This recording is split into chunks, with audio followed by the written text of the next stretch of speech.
Alright, so last time we killed Master Tyrannomon. We gotta fight Seiryu later now, but before I do that, I might as well talk to Piximon since I haven't really shown that off yet. So with Piximon, you can switch your Digimon out, because you will be getting more than just these three, through side quests, of course. You can Digivolve them, so you only have like 3 slots that you can carry with you at a time. Once you unlock one after your slots are full, you have to go here to switch them out. You can load techniques, which makes it so other Digivolutions you carry with you also know that technique. But the problem with that is that we can't load any yet because it's something you have to unlock through level ups. Let's see, nope, can't load anything. And then you can also look at your Digivolution charts, which I plan on filling out for at least one Digimon. Angemon, high defense and good at healing. I wouldn't say he has high defenses, but yeah, some of these descriptions are kind of questionable. Has thunder and wind punches, yeah, that's true. And Guillemon, we have nothing. Speaking of Guillemon, I am going to put him away because we won't be using him for this playthrough. We'll be leveling up 5 Digimon in this playthrough. And I've already planned out what I'm going to use. I'm going to have Patamon, Kumamon, Vmon as my main party. And then I'll also be leveling Kotimon and Monmon, because I need to do that for the Legendary Weapons quest. I'll talk more about the Legendary Weapons quest later on, but basically you need to have 5 Digimon at level 45, and they each have to be from like different sets. So like Kumamon, Monmon, and Kotimon all have their own legendary weapon, so you have to level all of them up. Patamon and Renamon share a legendary weapon, so you only need to level one of them up. And then Agumon, Vmon, and Guillemon also share a legendary weapon, so you only need to level up one of them, hence why I'm not worried about leveling Guillemon. Megami's rival company, don't tell, but we're here to spy on Digimon Online. You know, I'm not sure if they ever actually elaborate on these guys. I'll have to talk to them more. I always forget to talk to these NPCs. I wonder what Megami's rival company is. Anyways, it's time to fight Seiryu Leader. We should be ready. I feel like I'm usually a little bit higher leveled by this point. Maybe we should go to the gym.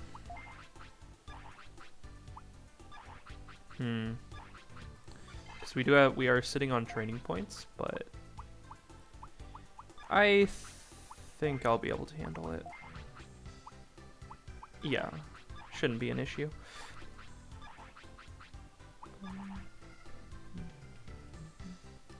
I'm going to try to avoid using life discs and revival items if possible, because they're kind of lame if I'm being honest, but we'll see how I feel about that.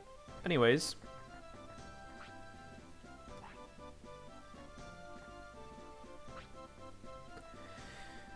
so we have the old claw from Master Tyrannomon, meaning that he'll fight us. This boss isn't too difficult. You do want to watch out for his last Digimon though. He has really high speed and he can easily fuck you up. But for now, he has Minotauromon, which should be pretty easy to take out. I want to check something out actually.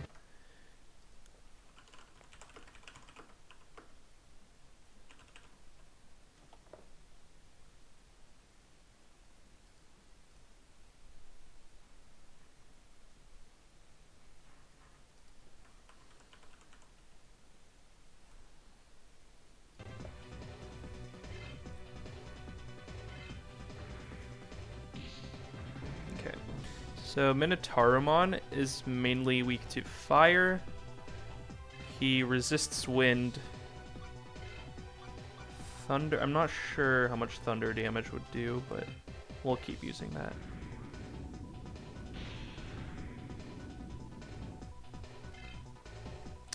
Sweet, double turn.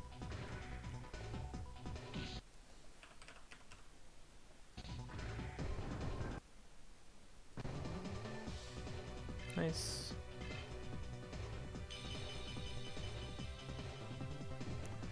Now Tyrannomon, he is weak to ice primarily, which we don't have, so we're just going to keep using Lightning Slash.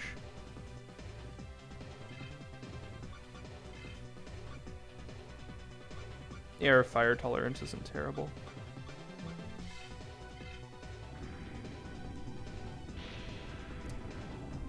Definitely want to heal next turn as long as he doesn't get a double turn.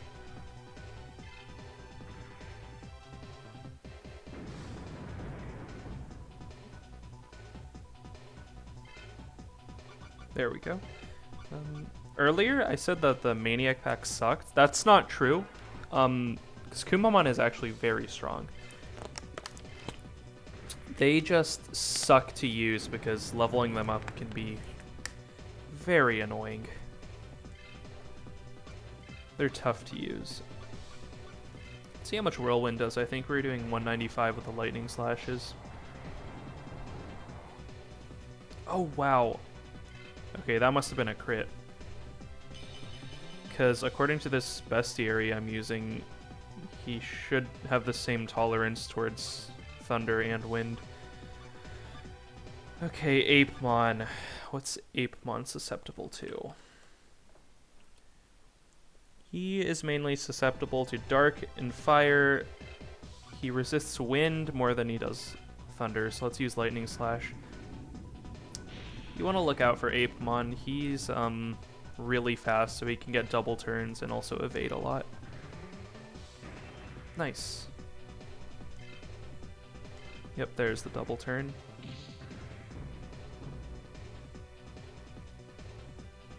$160. No. Okay. If he gets another double turn, we should survive as long as he doesn't get higher rolls. Let's keep using Lightning Slash. Or he's gonna block, that's really annoying.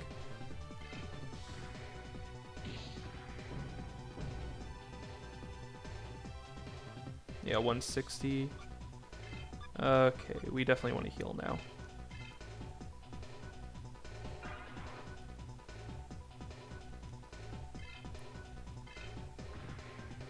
We don't have access to MP recovering items at this point in the game, so now we're just gonna hit him with normal attacks. This might drag on for a little bit if he keeps evading us. Ouch. If he gets a... I need to heal. If he gets a double turn, we're dead.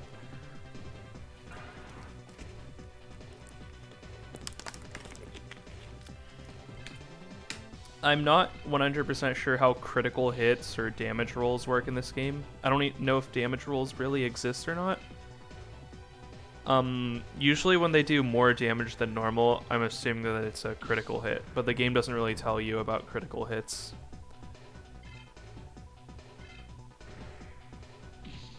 Because he seems to be doing 160 damage every turn, but occasionally he'll do more. Indicating that damage rolls don't really exist, but critical hits do. And I don't know what influences them.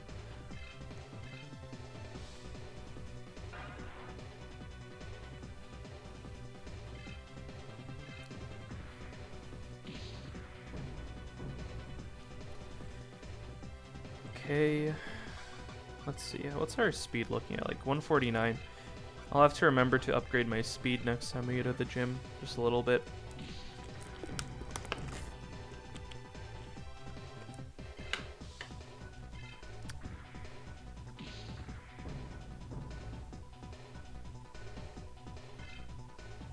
I don't really intend on my Kumamon having really high speed because he naturally gets very high HP, so I'm thinking of investing in strength and defense mainly. But I'll dump some points into speed every now and then.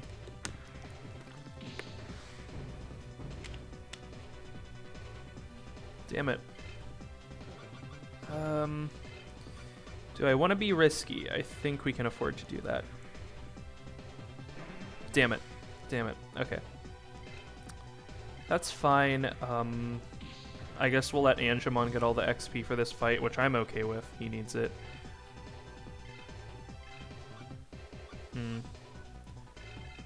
Hopefully he doesn't die.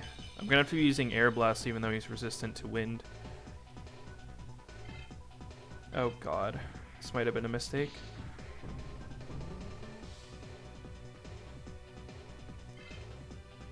Ooh, definitely a mistake. If he gets a double turn, we're dead. I overestimated Patamon once again. Damn it. It's not quite gonna kill.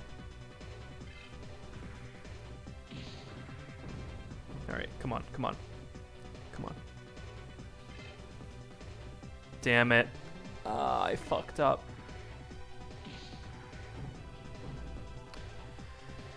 Alright, we'll just have to try again.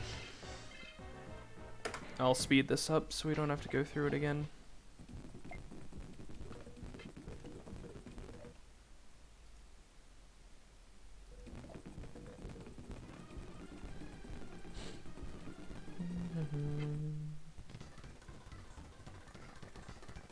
Oh, I gotta put Guillemon away again.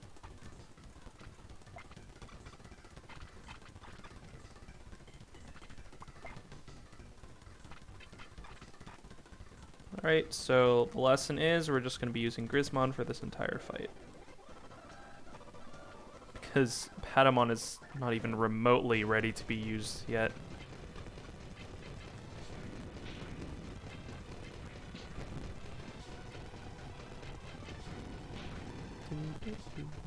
Double turn, nice.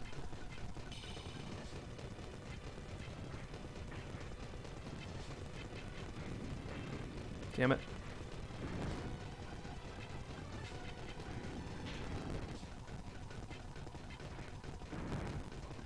Let's see, 163. Yeah, we gotta heal.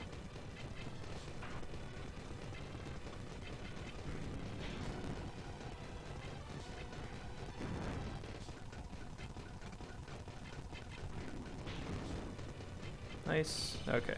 Now back to Apemon. Oh shit, we're already out of... Wow, we ran out of mana really quickly this time.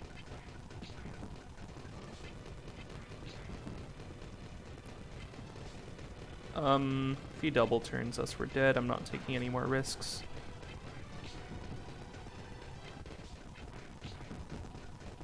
Yep. Let's see, 160, that's 320. We should be good.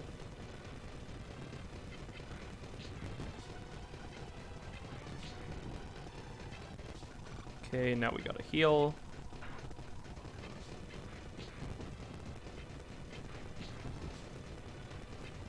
I'm still above 320.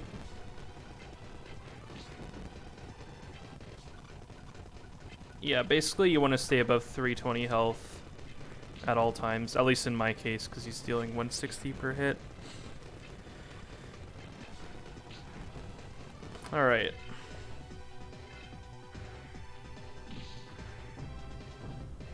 Now let's not get greedy here again. Yeah, I'll just heal.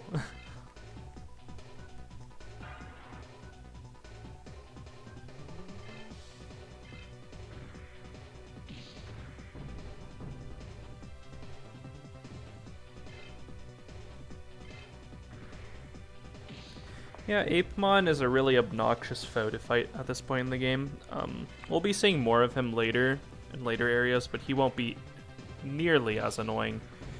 And he's actually pretty good to use for leveling up. And that's the end of Seiryu Leader. Not too bad, just you really gotta watch out for that Apemon.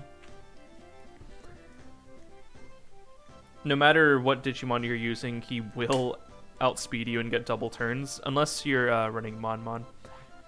I believe Monmon has the highest natural speed stat in the game.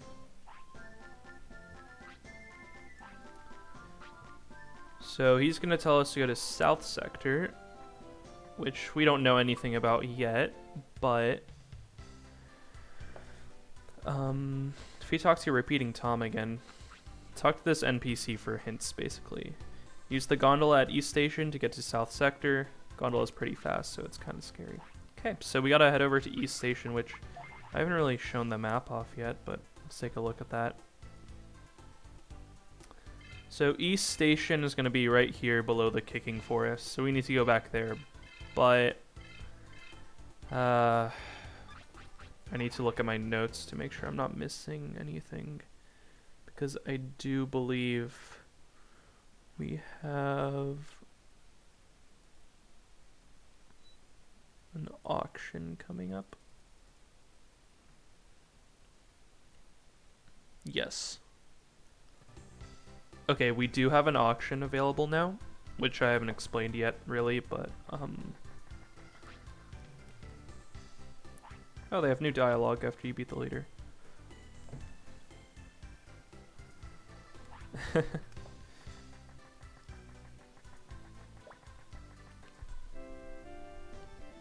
So yeah, after certain events in the game, new NPCs can show up and they might have new dialogue, so I always make sure to talk to people.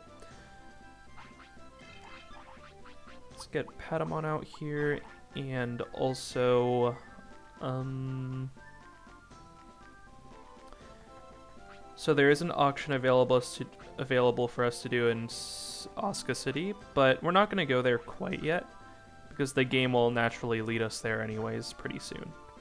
Now, auctions are missable. If you advance the story too far, you can miss them because it'll move on to the next auction.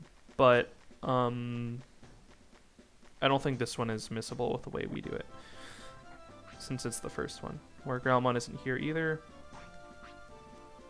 So these DRI agents, they have side quests for you that will allow you to get the partner Digimon that you didn't get.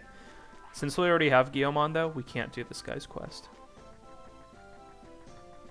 Same with Patamon or Kumamon.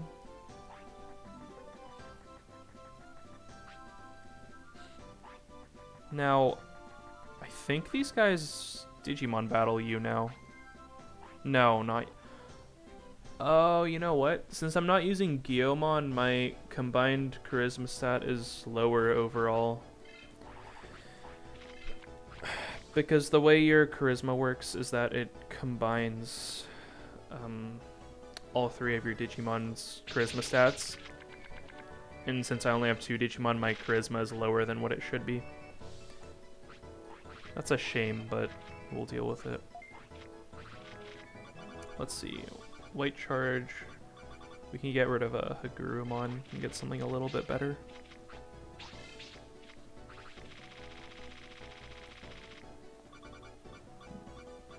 We do want to save our better cards for the other rounds, though, because this starter deck is not good.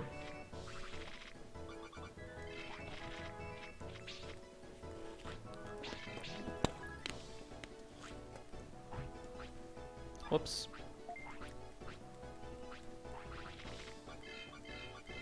So you use white remove, but it doesn't matter because the only white Digimon we have is a rookie, which doesn't cost anything.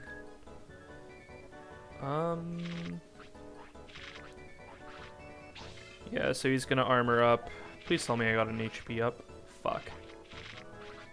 Ugh. Well, we're gonna tie this round, which means we lose. I'm not gonna waste this then.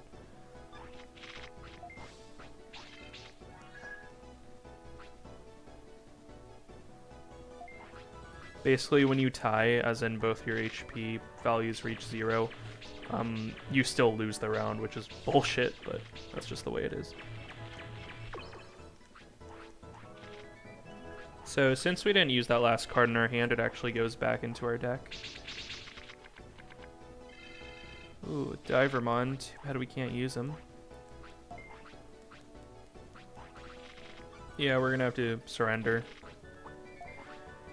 We need to grind booster packs first before we do any card battles against these guys.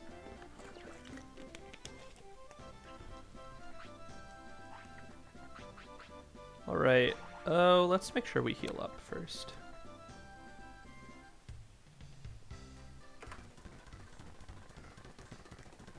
Whoops. There we go. It just feels so weird to play this game at 10 hertz lower than I usually do.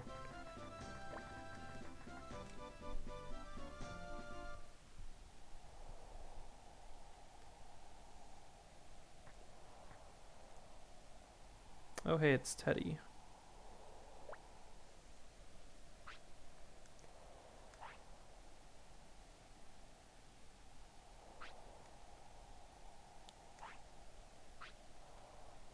Lucky Mouse.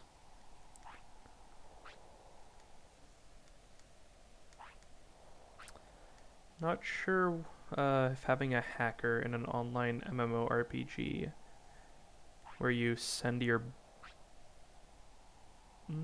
big fan of his. Not sure how safe that is, but...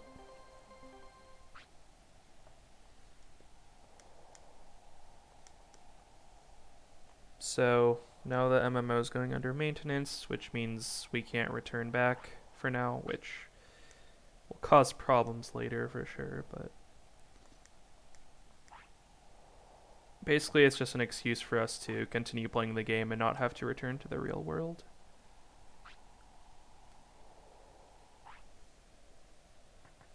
Okay. So let's go over to East Station now.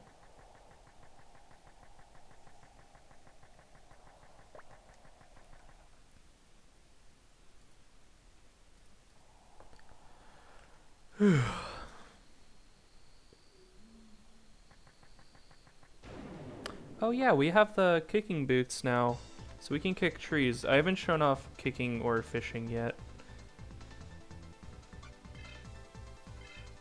Honestly, I might have to grind Angemon a little bit.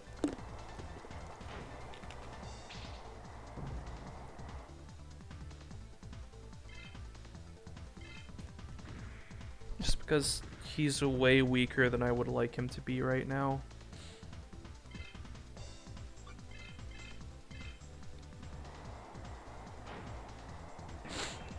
Damn it.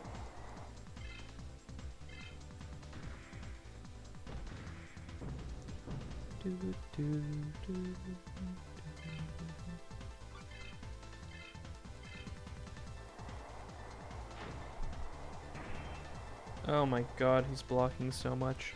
So something I've yet to do research on is how evasion works in this game. I believe it's influenced by both the speed and wisdom stat somehow. Or at least that's what I've read online, but there's like conflicting information on that.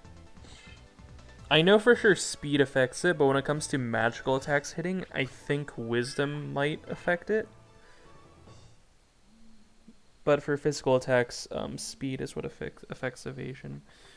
Speed affects a lot of things in this game. It's pretty much the best stat to invest in, but I won't be doing that because that's boring.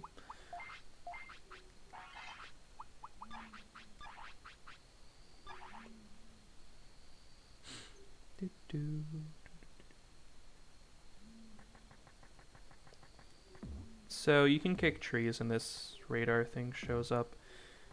Right now it's blank, but it can change colors. Sometimes it turns blue, which means you're getting closer to a Cardmon, and when it's pink, you're really close to a tree that contains a Cardmon, or any Digimon really, but most of the time it's Cardmon. So yeah, it's kind of like hot or cold. But some areas have like low spawn rates for the Cardmon, like Kicking Forest for example. It's you'd think that since there's a lot of trees in the Kicking Forest, you'd be able to like grind Cardmon here easily, but like most of the trees don't the radars don't bleep on them, so this isn't really the best area to show that off, but I still want to see if I can try to find one, at least one.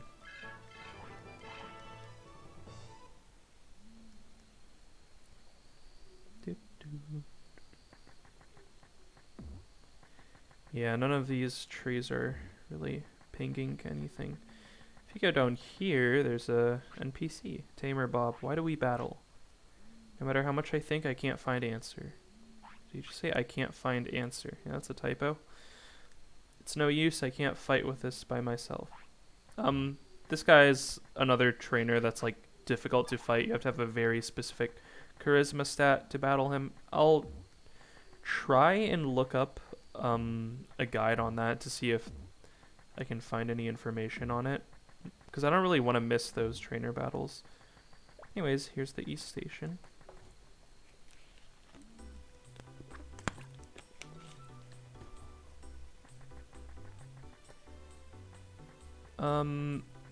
You won't Digimon battle me, will you? Damn it. My charisma's still too low to Digimon battle, because I'm not carrying Guillaumon with me.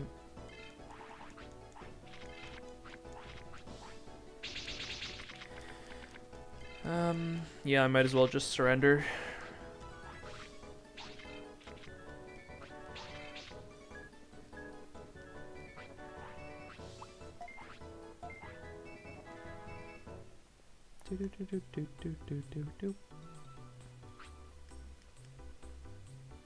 So she's gonna cancel her date so she can keep gaming. Very awesome.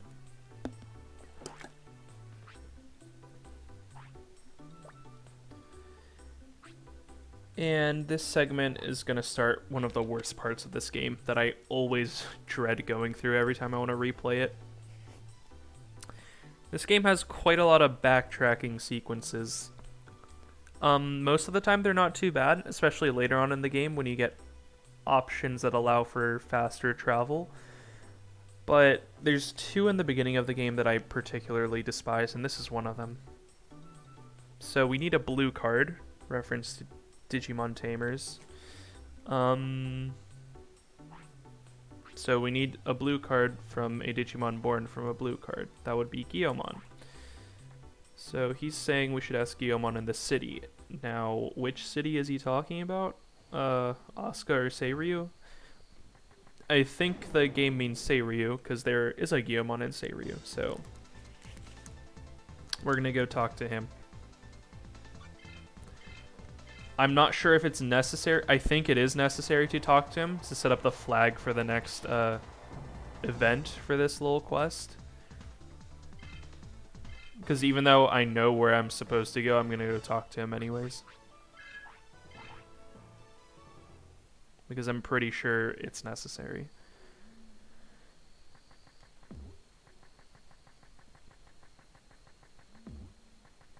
There's a little area down here that I didn't show off. It's just this very inconspicuous looking hole.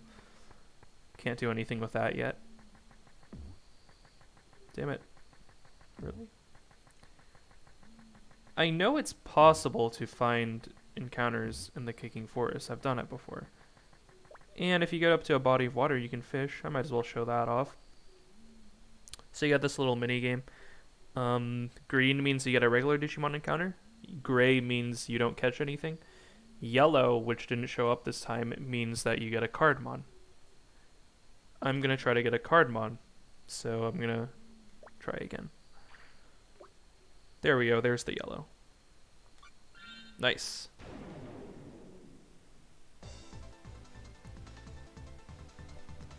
I shouldn't be Angemon for this. You want to kill Cardmon as quickly as possible. They can be really obnoxious to fight because they like to run away. And also their normal attacks have a cursing effect, which permanently lower your stats. And by permanently, I mean, see, he just cursed our strength. So our strength just went down by like 10 or 20 or something. And that's permanently until you go rest at an inn. So that's really annoying. Only way to get rid of curse, as far as I know, is to rest at an inn. I'm not sure what their elemental tolerances are. Let's see, Lightning Slash did about 179. Whirlwind's gonna do 179. Okay, so he has the same, his Lightning and wind tolerance is rated the same.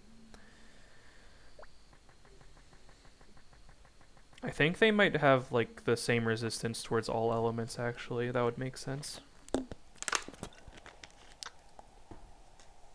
So yeah, they're pretty annoying little bastards. They'll curse you and then run away.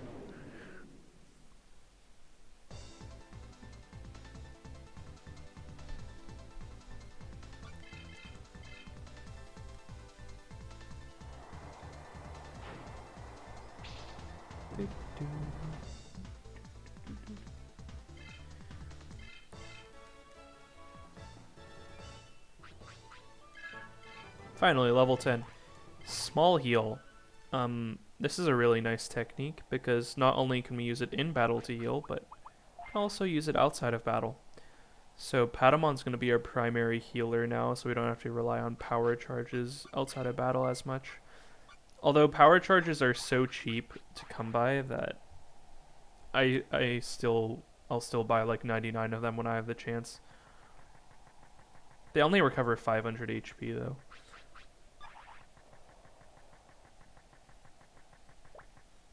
Oh shoot, we need to go to Seiryu. Oh, this one's pink.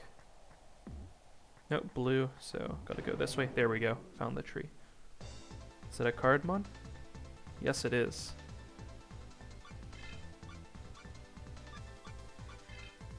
I feel like you're gonna run away, but we're gonna switch to Grismon anyways. I know for a fact Angemon... No, or he's just gonna run away right away, god damn it. We might have to wait till we're a little stronger.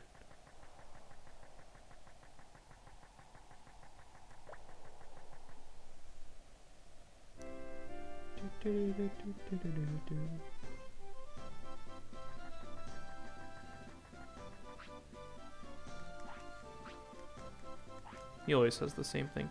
And that Guillemon's gone. Okay. Really?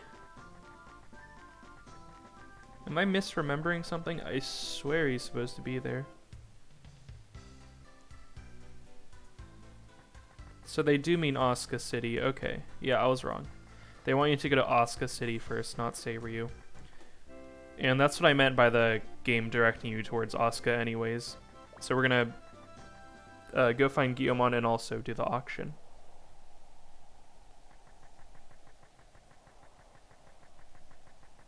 It's weird that it says I should go ask Guillemon in the city because I'm not 100% sure about this. I don't think you even see a Guillemon in Asuka City until now.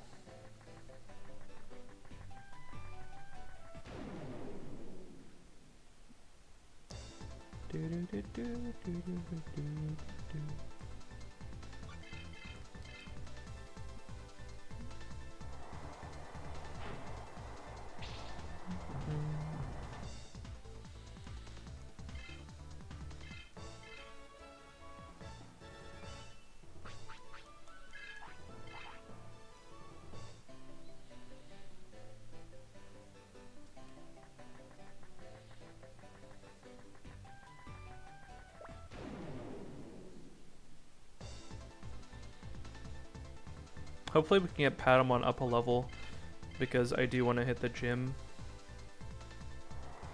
before we head to Asuka.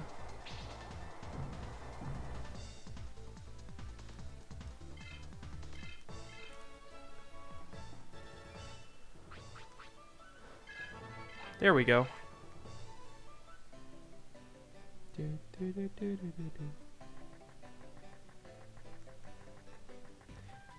Don't fish at Divermon's Lake, okay?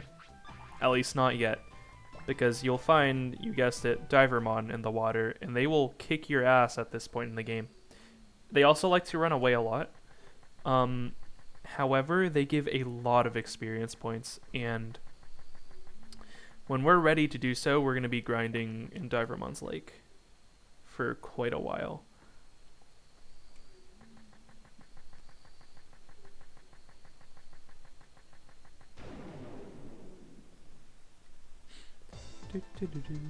I wonder if I can take you out with a physical hit. Let's see. How far has Angemon come? Wow. That just shows how weak your strength is.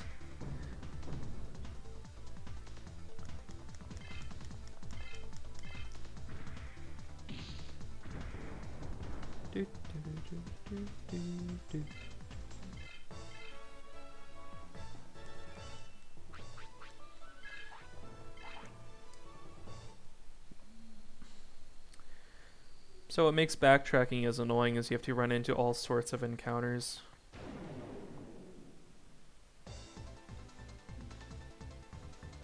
Kunamon, we can one-shot you, right? I'd be very disappointed if you couldn't. Thank God.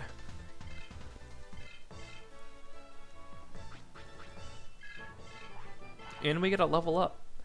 So the way your evolutions level ups work is not dependent on how much experience points you receive. It's dependent among...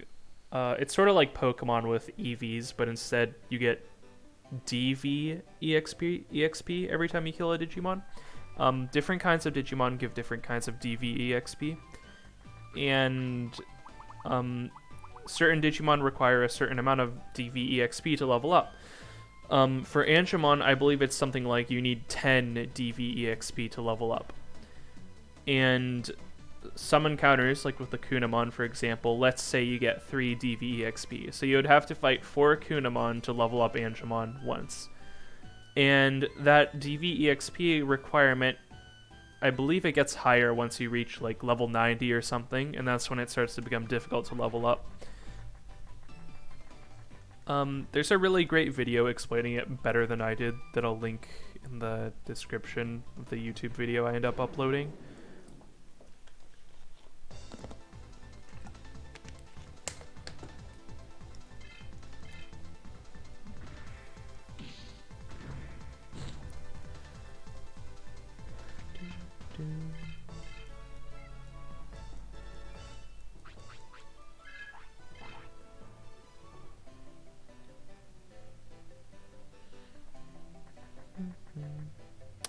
I feel like she'll just card battle me. I'm not going to talk to her.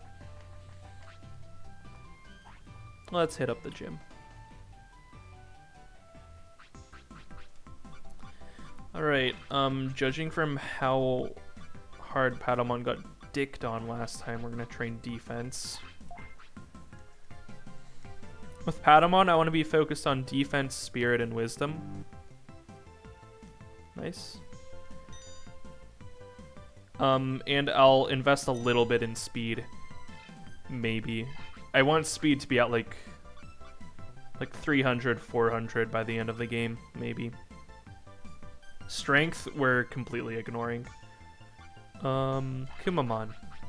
Kumamon, I'm always going to ignore spirit and wisdom. We're just going to go strength and defense all the way with a little bit of speed. Oh, also, now that we've beaten Seiryu Leader, we've unlocked more training types. These train your tolerances, but they come at a cost. They will lower your main stats by a little bit. For example, I think...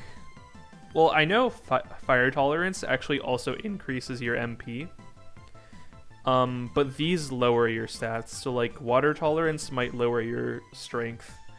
Or ice tolerance might lower your defense. I'm not too sure about the specifics because I don't usually train them, but... If you want to train MP, heat tolerance is useful, because it does actually increase your MP.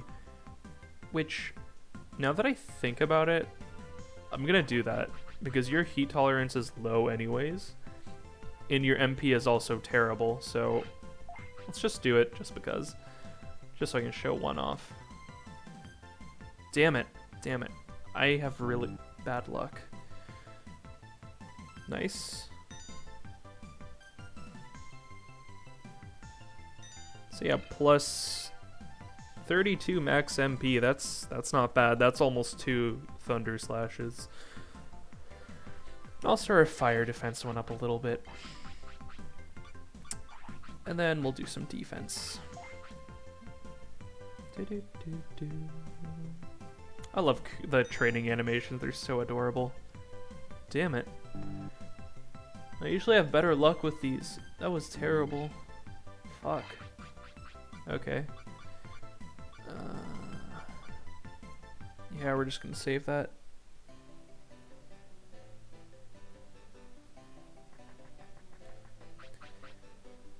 Now, if we go up here, I recommend putting your strongest Digimon in the front. Or rather, no, don't do that. Well, I mean, you should, but I'm not going to do that. I'm going to keep Patamon up front. Let's heal up first. Actually, now's a good time to show off small heal. For just 16 MP, you can heal about, I think it's like 700 to 800 HP. It's a little bit better than a power charge. So let's head over to Asuka City.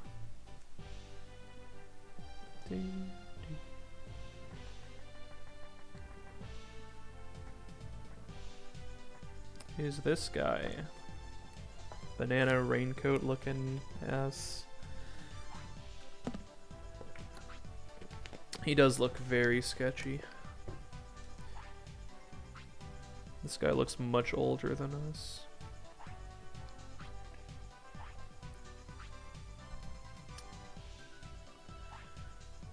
So he's gonna win the tournament, is he?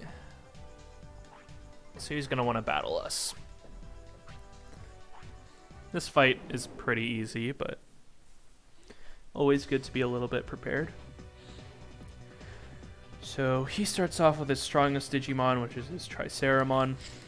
I believe Triceramon is weak to ice, but we don't have access to that, so we're just going to use Angemon.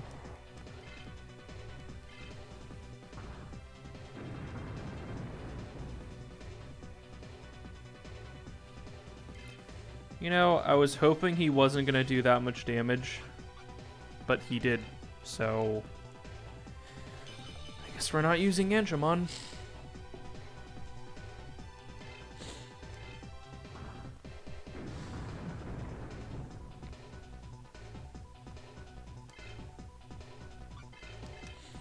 $255.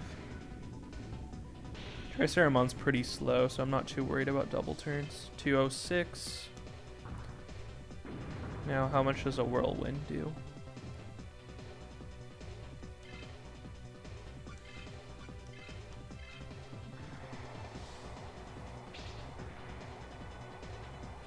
$206. Okay. Just like Tyrannomon, his resistances to lightning and wind are the same.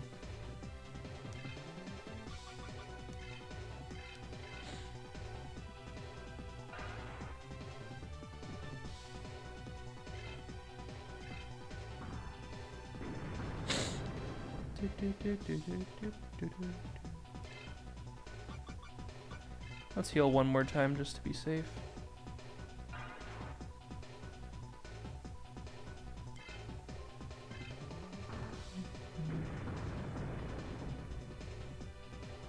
I'm at least glad we're gonna get Angemon the experience for this fight. Rather than Grismon just hogging all of it. So this is our first fight against another tamer besides... That's not like a leader. He has 3 Digimon with him. But he sends out his strongest one first. And they each get progressively weaker because his next one is Kawagamon, who we should be able to handle no problem.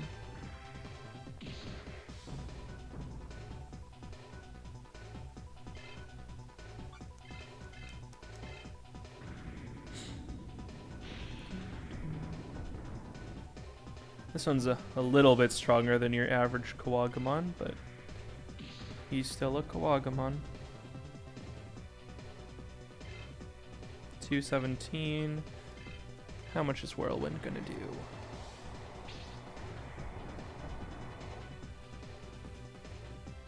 $324, so he's weak to wind, which is what I thought.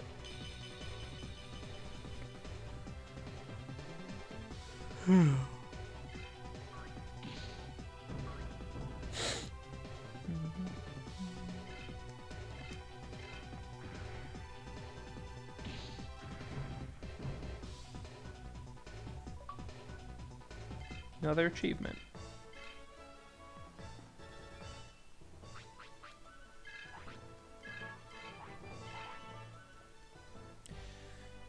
So whenever you split EXP like that, you're also splitting DV EXP, which is why Andromon didn't level up, even though if he would have fought that battle by himself, he probably would have leveled up. So he said he was just going easy on us, of course. Why wouldn't he? He's the sucker. Alright. Hellos and goodbyes, battles and friendship. Asuka City is where all the drama is. Man, I never talk to these guys. They always have something new to say, though. I've never seen that line of dialogue.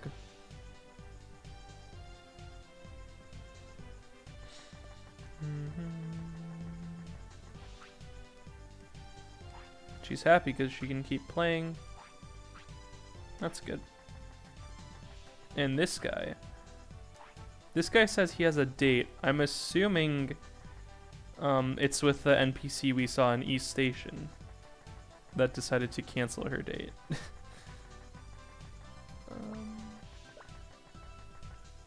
So what you want to do is go in here. Actually, I need to see something.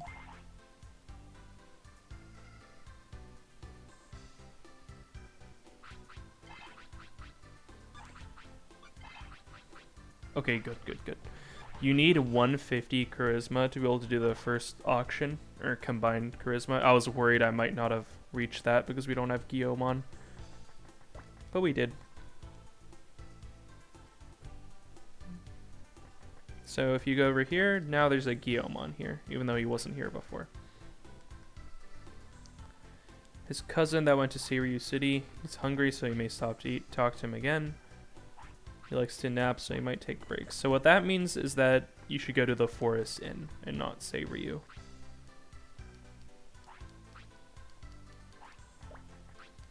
How does taking a nap work whenever you're in the digital world? It's not your physical body, it's just your thoughts, I think, is how it works.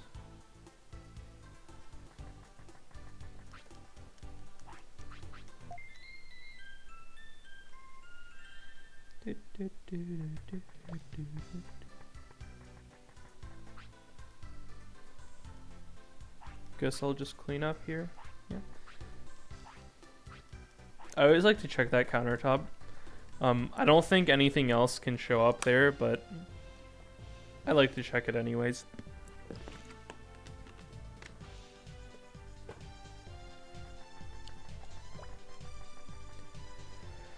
So last time we went into the yellow cruiser. This time we're gonna go into the blue. Oh right, there was a Guillaume on here. I forgot. I guess he moved up to the Forest Inn. Not the Forest Inn, the Asuka Inn.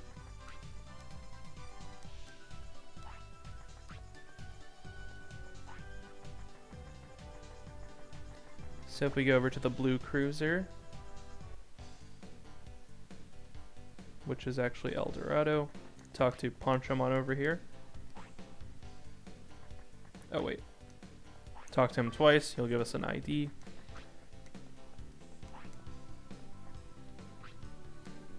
We're tight so you can go in.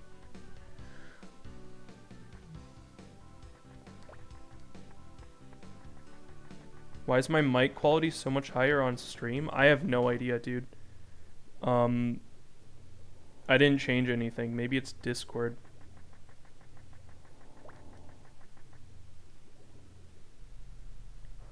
Fuck. I fucked it up. Okay, so I missed an auction. That's really annoying.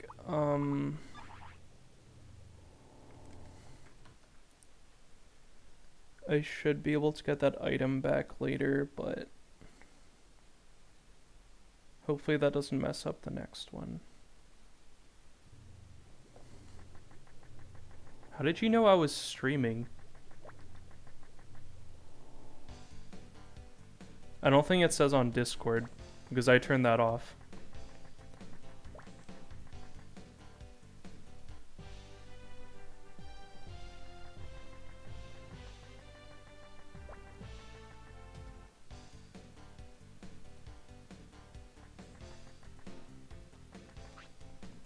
Oh, yeah. Okay.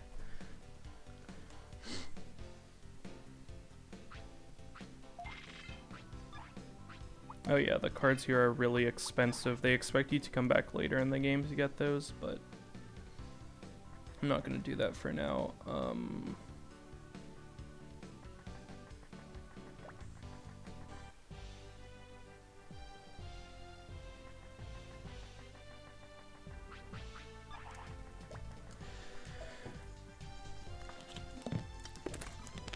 Well, that's really lame, but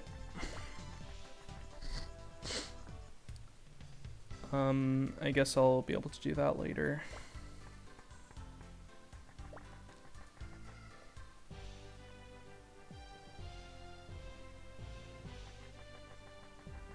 I wonder if I can go in here yet.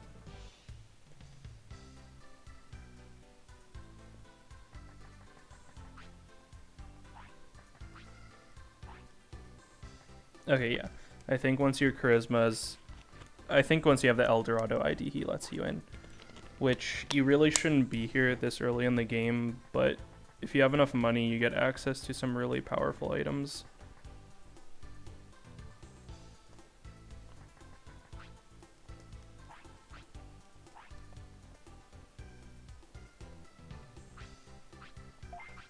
I can't afford these, obviously, but...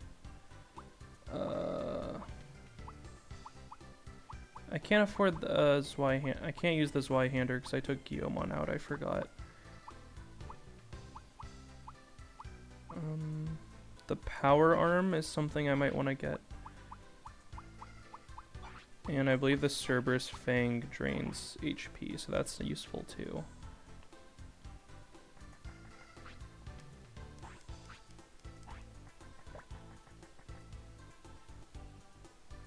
And then up here, they sell superchargers, which heal for 2,000, but they're too expensive for now, so I'm not going to bother with it. But it's pretty much the earliest you can get superchargers in this game, which are really useful.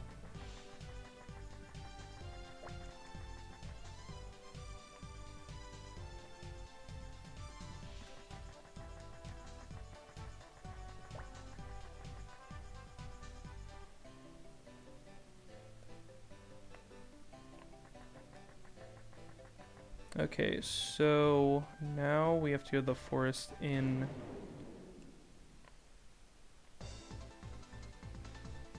I'm not going to bother fighting these guys anymore because they don't really give anything.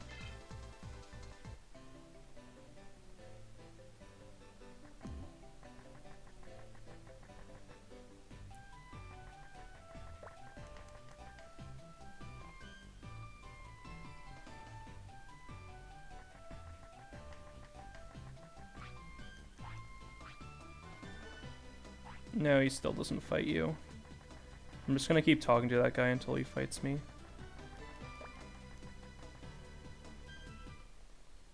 Or at least card battles you. I think he card battles you first, and then he'll do an actual fight.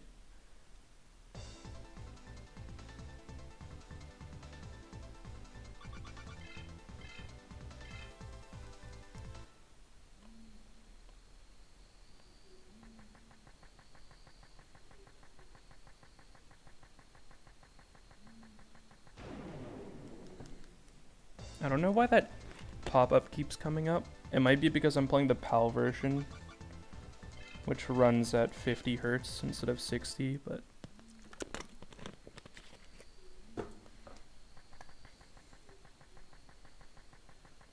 It's annoying because your movement speed and like everything else in the game is slower, but this version has bonus content that the US version never got for some fucking reason.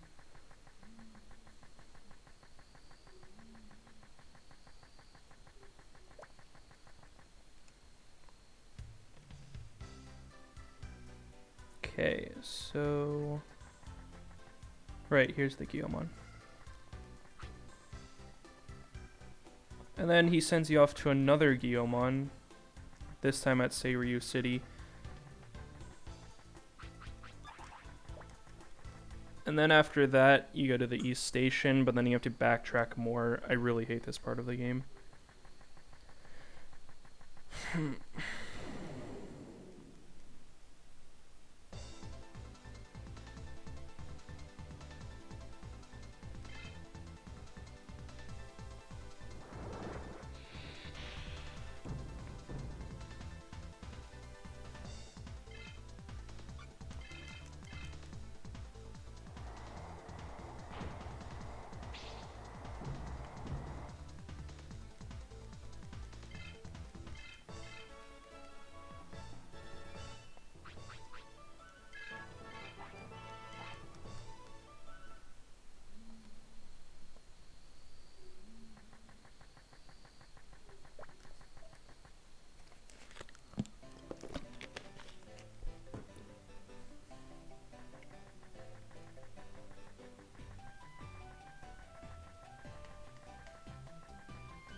I hope I didn't miss the first achievement because I missed that auction, but I don't think there's an achievement for that.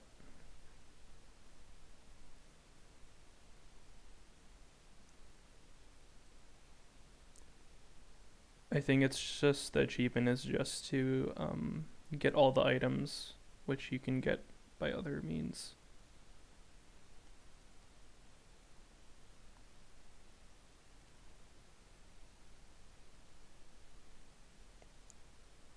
Okay, there aren't actually any achievements for the auctions, it's just for the exclusive sets, which you can get later. Okay, that's good.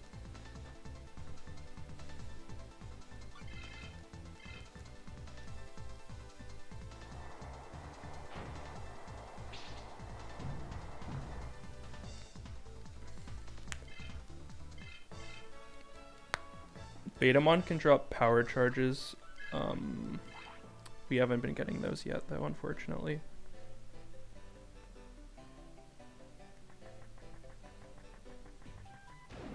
My god. The encounter rate is so inconsistent in this game.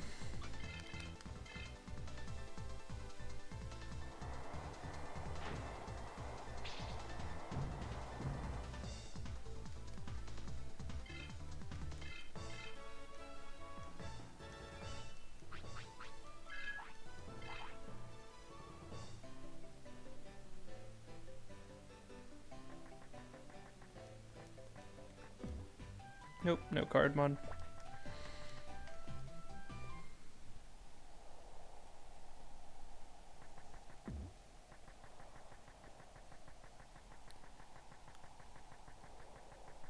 So now if you go to Seiryu City, there's a third Guillaumon.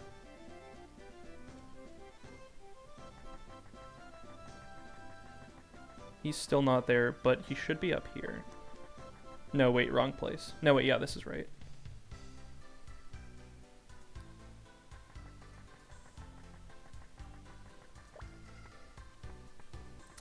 But if you notice, it says he's a tricky Guillaumon. So he's going to give us the blue card, but spoiler alert, it's not going to work. And then you're going to have to... So you're going to have to go to the East Station and test it, and then you find out it doesn't work. And then you go back to Guillaumon, and he gives you the real one. And then finally you can move on to South Sector.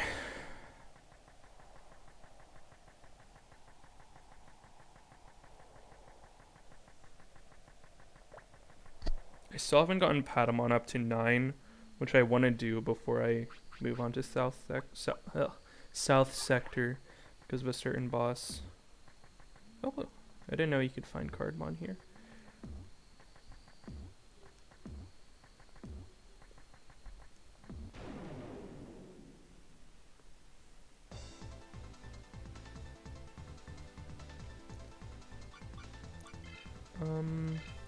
Hopefully he doesn't run away this time.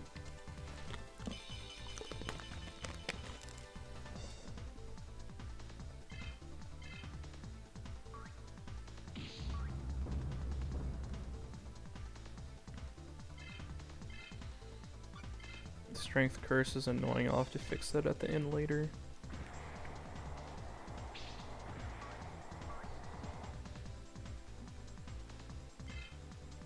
Okay, great. We got a double turn so he doesn't run away. And that's our first booster pack.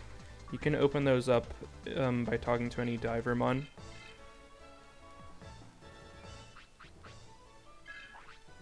They also give like 42 EXP, so they're really good for grinding at this point in the game, but I'm not going to bother with it because killing them is really inconsistent. So we got a booster pack 3B.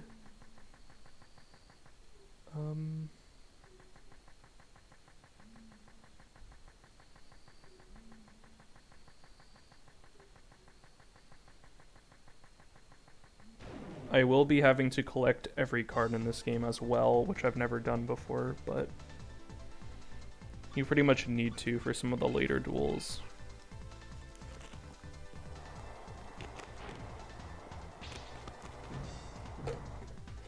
Which I've also never done. I never dabbled too far into the card game, but...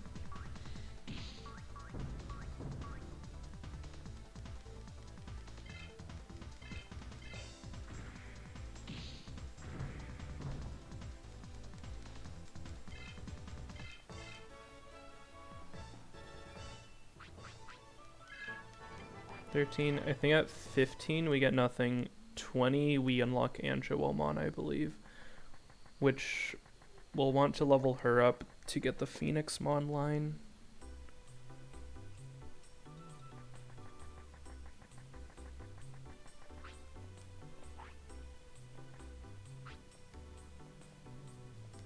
So the blue card isn't gonna work because it's not actually a blue card. Instead, it's an 8-lu card. That fucker. So if you talk to it again, it doesn't say anything, but basically now you have to go all the way back to the city. And then he's actually not at the city, so you have to go back to the Forest Inn and then finally make your way back here.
So you don't get your base ultimate levels until your rookie is... that didn't kill, I'm really surprised. Angemon's terrible. You get your base ultimates at level... once your rookie's at level 20, but before that, I think I want to branch off into... you can get Angelomon once Angemon's level 30 and has 180 wisdom. So I need to level up that stat next time I'm at the gym, because I've been focusing too much on Spirit. And yeah, what I'm planning on doing is having Seraphimon, Phoenixmon, and probably Malomyotismon for Patamon's build.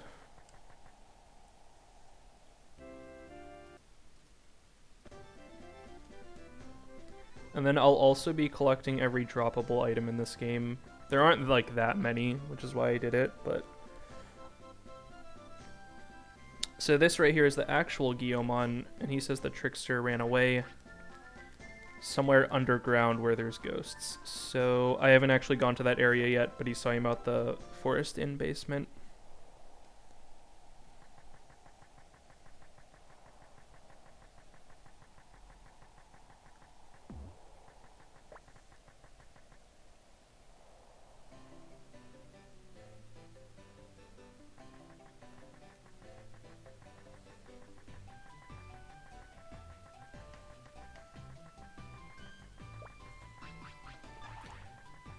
I want to be about level 10 before I do the next thing.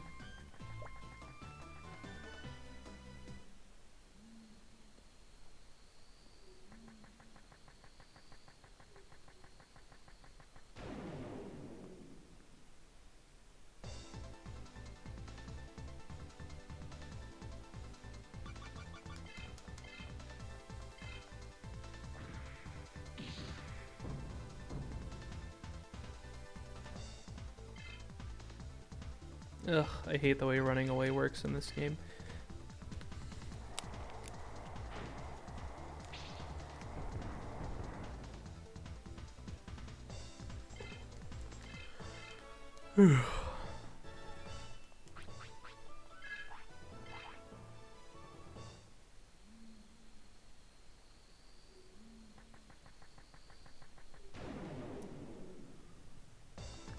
Come on, was right there.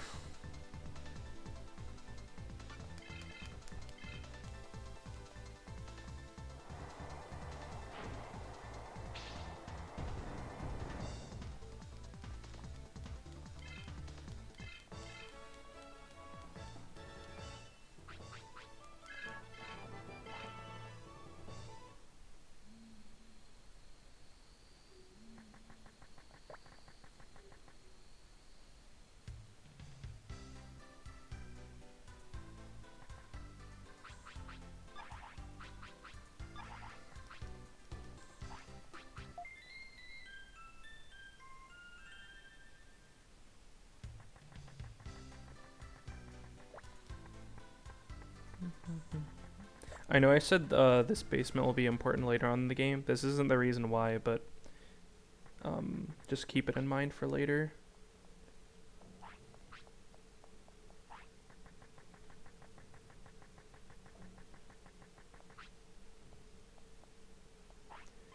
Then he gives us the real blue card, but if you talk to him again, he still acts like he's tricking you, but this time it's the real one.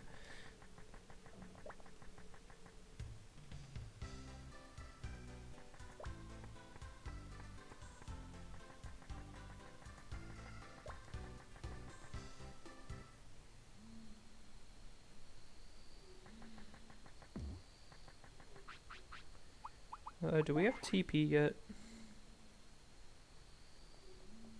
No, we didn't. We have 10 TP on Patamon. That shouldn't matter though, because I'm not going to use him for the next boss. Oh,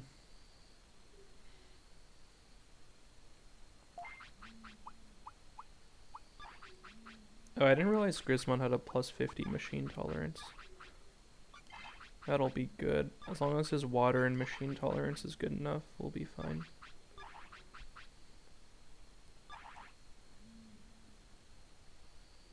Although I am gonna save before I do that.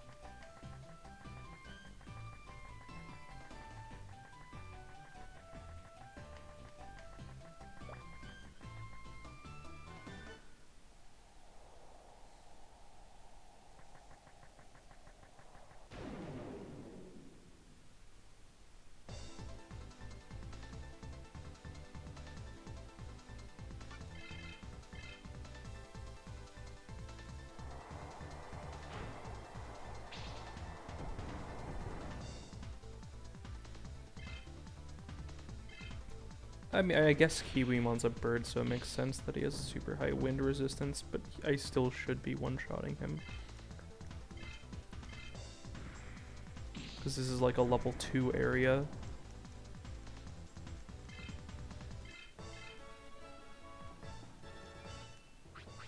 God, I just hate using Patamon so much. Renamon is so much better. She feels like all the same roles Patamon does, but she just does it so much better. I mean, she doesn't really get support skills, but, why am I going up here? Oh, right, I wanted to save. But, she's just better in, like, every other way. Plus, her level curve is way faster.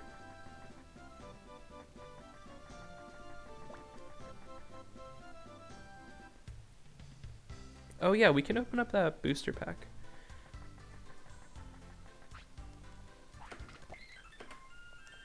Might as well do that.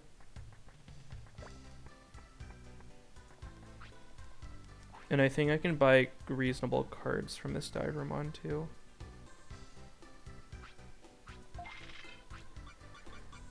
Yeah, it's 1,000. I'm not gonna spend that much on one card. So the Gabumon's alright. Disturb gear is definitely very good for certain decks. And black remove, I don't really use those, but we definitely want to throw a couple disturb gears in here.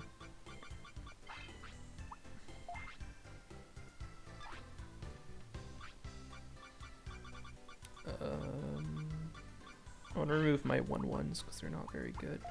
Oh yeah, we have the other Gabumon card that we got for that one guy in the side quest too. The Kicking Boots quest. So even though you gave the card back to him, you still like keep one in your inventory for some reason.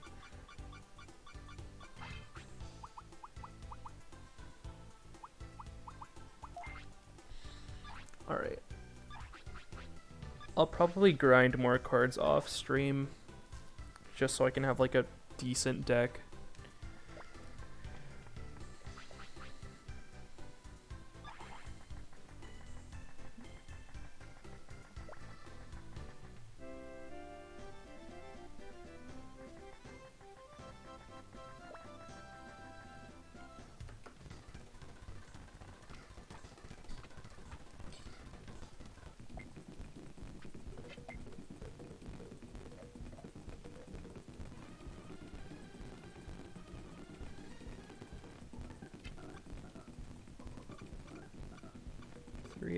Compared to 30.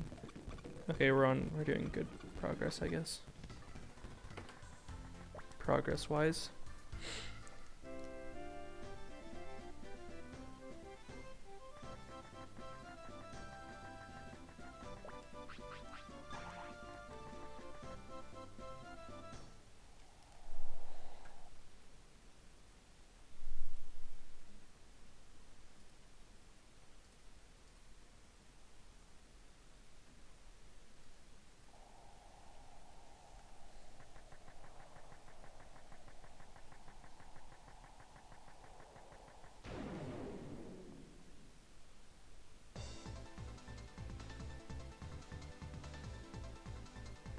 Not fighting you.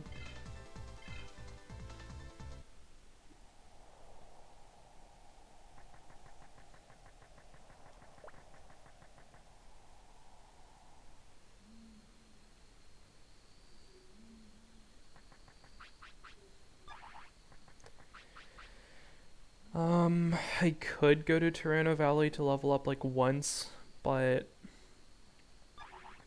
I don't think that's a good idea.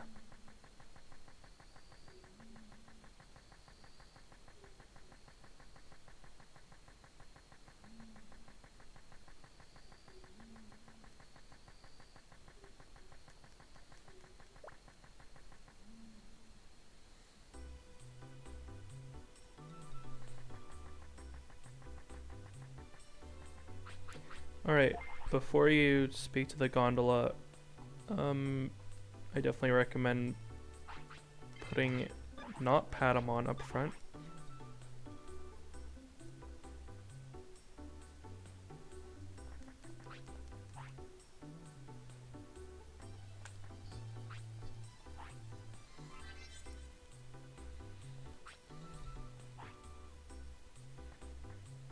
Because this first boss fight is also kind of a speedrun killer.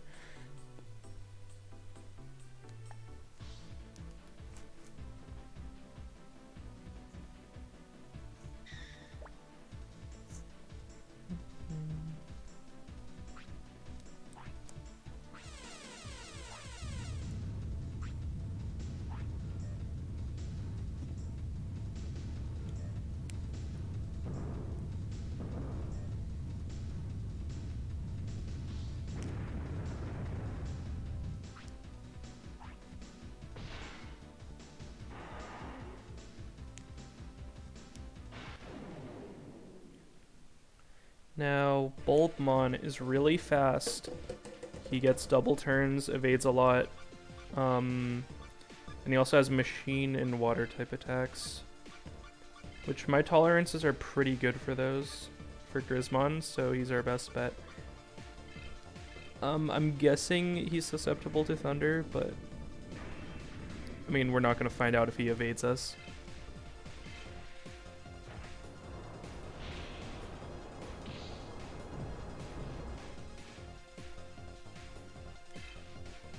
Okay, he doesn't do too much. I mean, Mad Pump isn't really what I was worried about. Unless you're like really susceptible to water, it doesn't really do that much. This regular attack hits kind of hard though. Yeah, 280. As long as he doesn't get a double turn, we should be good. Jesus Christ.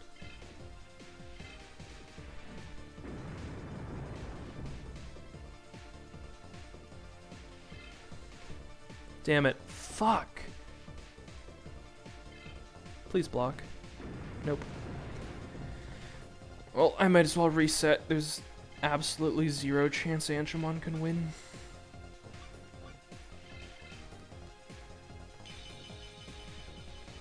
That's one thing I'll give Anshamon credit for over Renamon. He has much higher machine tolerance. Renamon, if you bring a Renamon to this fight, she'll get one shot for sure. I mean, 106 isn't that bad, but the issue is that I have like 2 HP.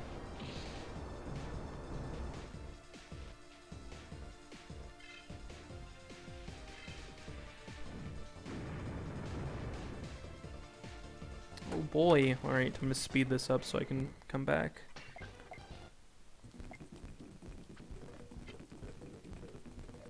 You know what, I'm gonna grind to level 10 in Toronto Valley first.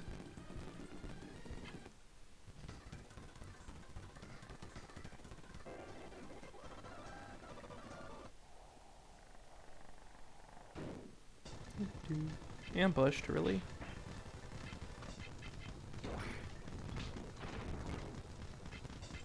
Wow, even Boom Bubble does the same amount of damage?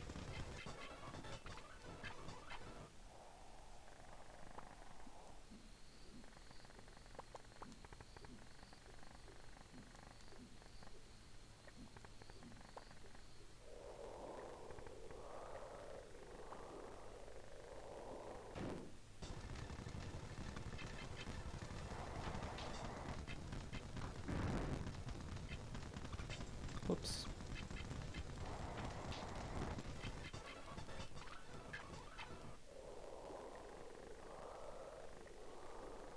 Toronto Valley's not a perfect grinding spot. I mean, at this point in the game, we should be moving on, but just to be safe, I want to be level 10.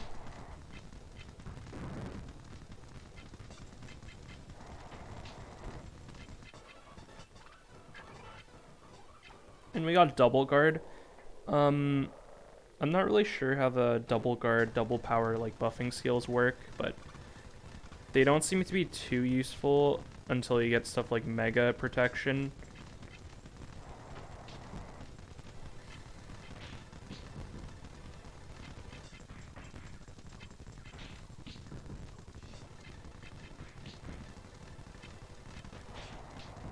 I mean, let's see. He's doing 47, right? So let's see how much he does with double guard up.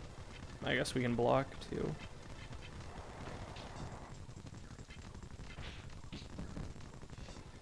$34. Like, he does 13 less damage, which is... I mean, I guess that's pretty good percentage-wise, but... I don't use double guard a whole lot. We want to heal.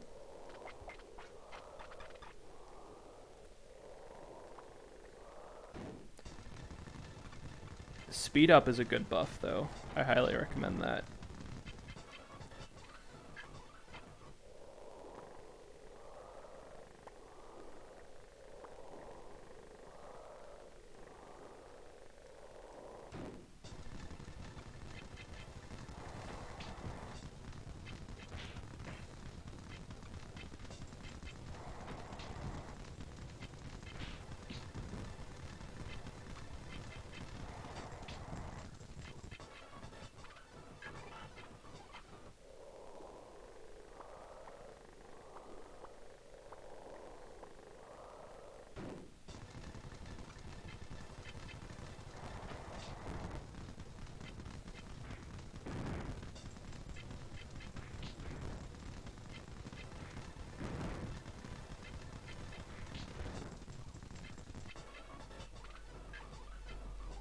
Oh, we got firepower 1.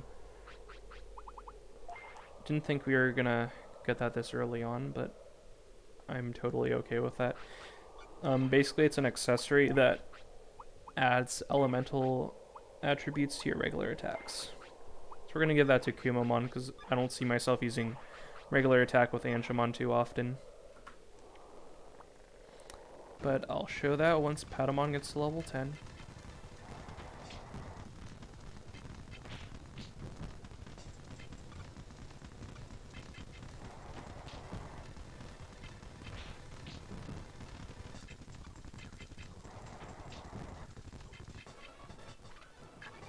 There we go. Level 10. Now, let's get Kumamon to 10 and then we'll be good.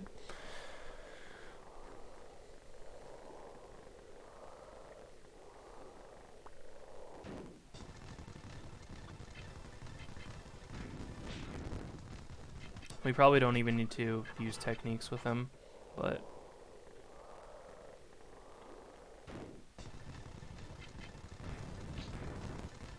Actually, firepower isn't good for this area because literally everything here is resistant to fire, but whatever.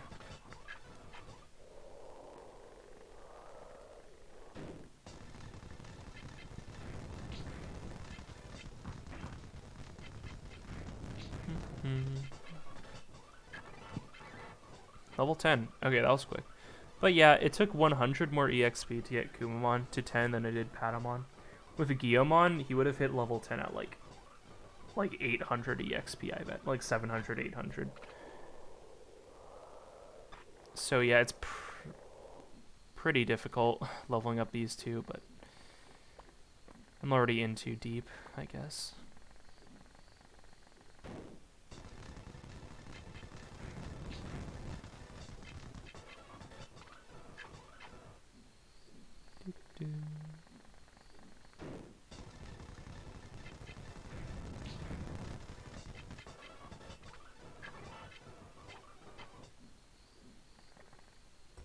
Okay.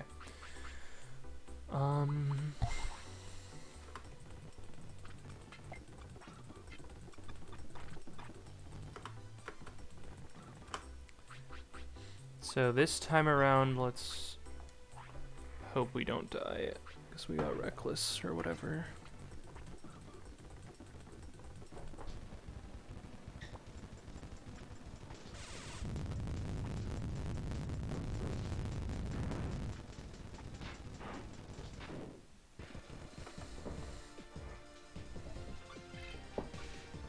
See how much Whirlwind does.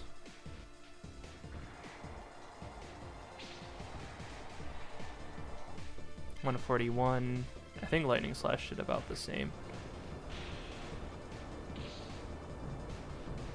141, right? I wasn't really paying attention. 141.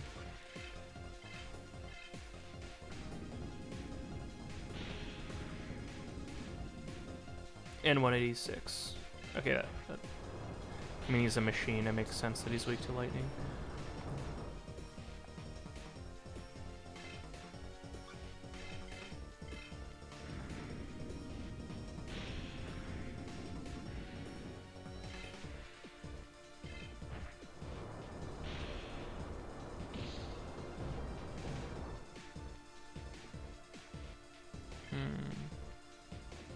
Are you fucking kidding me?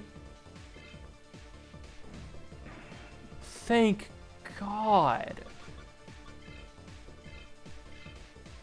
Wow, I got so lucky.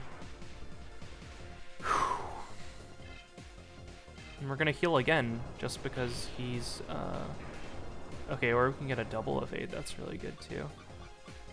We're gonna do it again though. I don't really feel like wasting a spider web on him.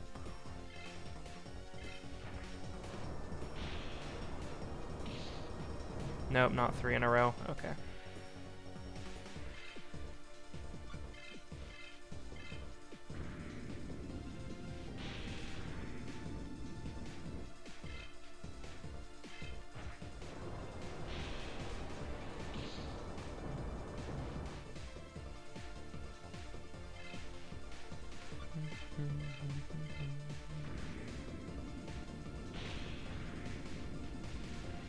And once you get him to red, he just runs away, so you don't even get an EXP or money from killing him, but that's just the way it be, I guess. You do fight him a second time later on in the game, but for now he's running away. We'll now resume gondola operation.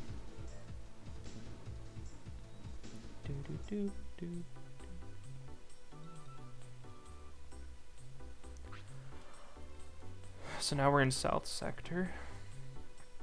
I still don't think our charisma is high enough to Digimon battle these trainers, but let's see. Let's find out. I don't need to heal.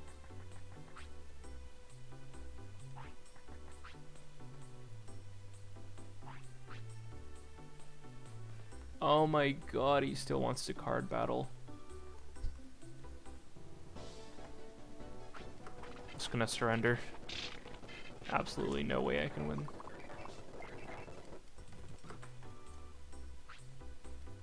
See, now do you understand? Yeah, I understand that you're a bitch.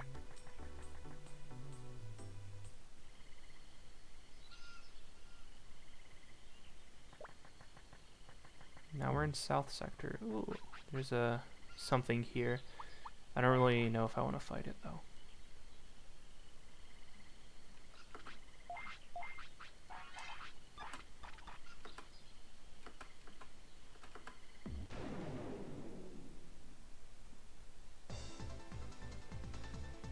It's a green Yanmamon. Yeah, you don't always get Cardmon from kicking trees. It's like 80% of the time you do, but sometimes you can get like Woodmon or Yanmamon.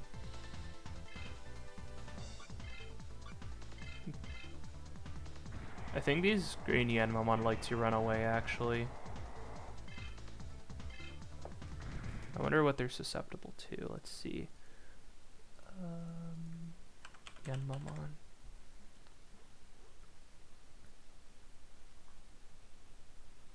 Wind. Okay. That's exactly what I thought.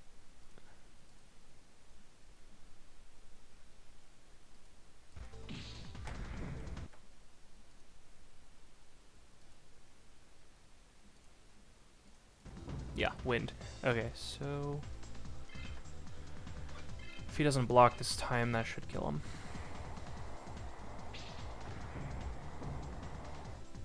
Yep, easy one shot. 446, Jesus.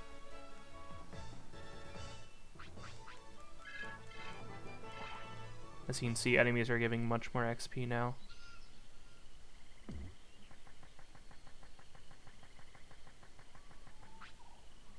You want to get hurt? You still card. No, they all they want to do is card battle me.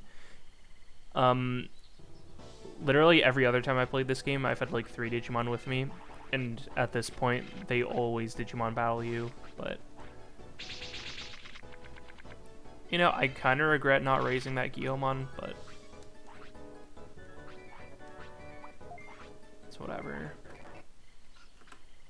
See, now you know. Don't talk to me ever again. Damn, these guys are assholes. If you go down here, there's a treasure chest. Another Yanmamon, sweet. You know, maybe I should have Anchamon out. His Air Blast can probably one-shot these guys too.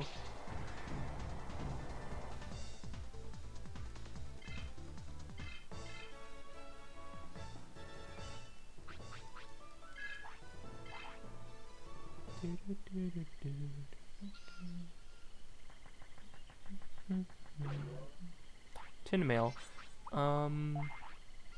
That's probably better than Kumamon's gym suit, but I'm gonna see if Patamon can equip it.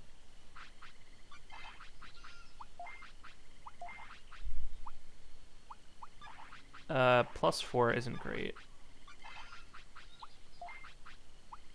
180. That's also pretty terrible. Okay, we'll give it to Patamon. It's just marginally worse, but whatever.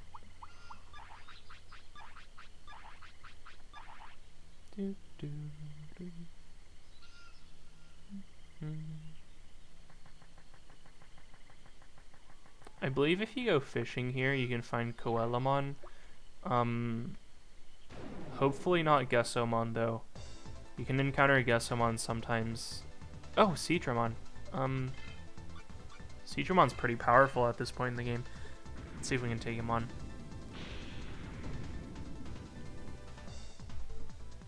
$187.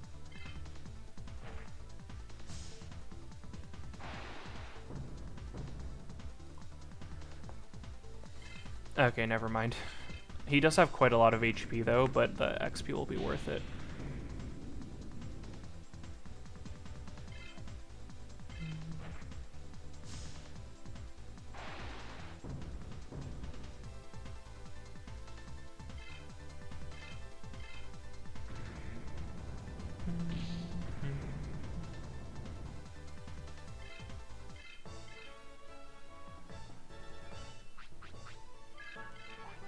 Yeah, 58 is the highest we can get right now.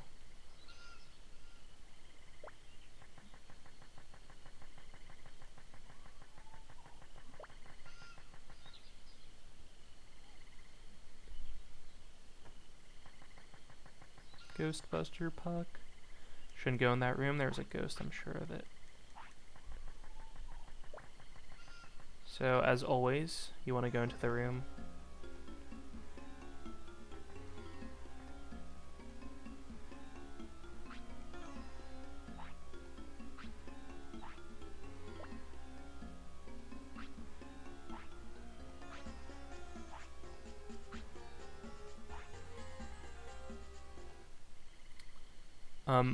So you can't do anything in there right now, but you do want to go in there because it triggers a flag for future story sequences.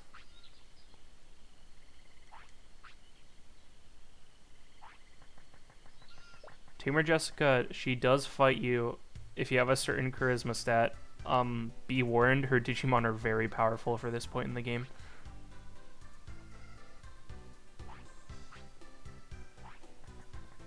There's only like 3 Godhomon here, but yeah, I guess that's a lot. When I was a kid, I always used to think there was like something up that ladder because there's like no other reason for this area to exist, but like why would they build this area if there's nothing to do there?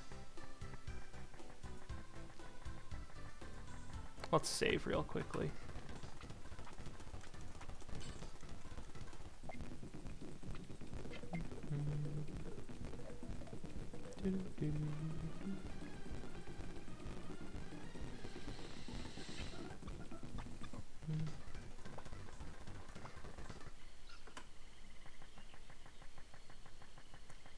Alright, next order of business. I guess we just keep exploring South Sector.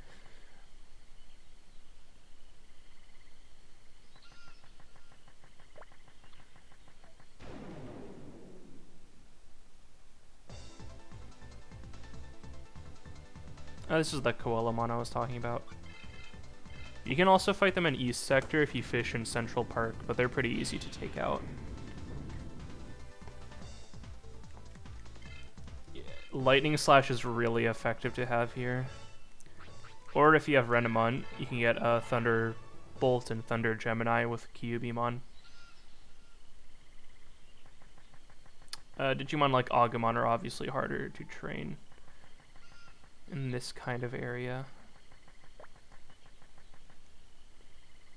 because fire moves don't work well.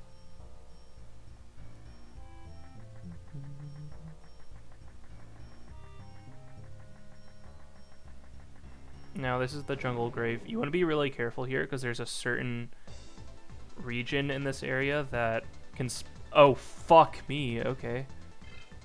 Well, I didn't think I was in the region, but I guess there's a rare chance that they can also spawn here. Yeah, these guys, they can one-shot you. Good thing I just saved. This is exactly why I saved. Oh, I managed to run away, thank God. I don't think Musimon is supposed to spawn out there. They spawn later on in this area, but I guess they can spawn there too, so you just gotta be really careful. There's absolutely no way you can beat them at this point in the game. Okay, just gotta hope I don't run into an encounter. It's usually this like dark patch up here where they spawn. You get like Digimon like Musimon, Bakemon, and Demi-Devimon here, but anyways, you want to talk to this guy. He's not going to let us pass unless we beat him, but it's a scripted battle where you can't beat him, so you have to find some other way to cross through South Sector. Because this guy's a mega level Digimon. Absolutely no way we can beat him.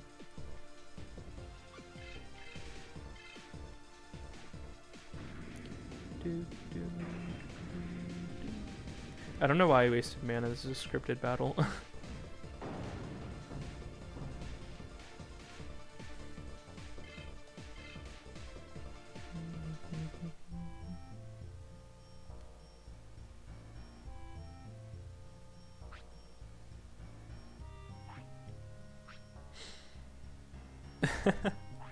Man, what's going on? I'll talk? Yeah, I guess so. So thankfully it takes us out of that area because I don't want to be there anymore. Not in the mood to encounter a Musyamon.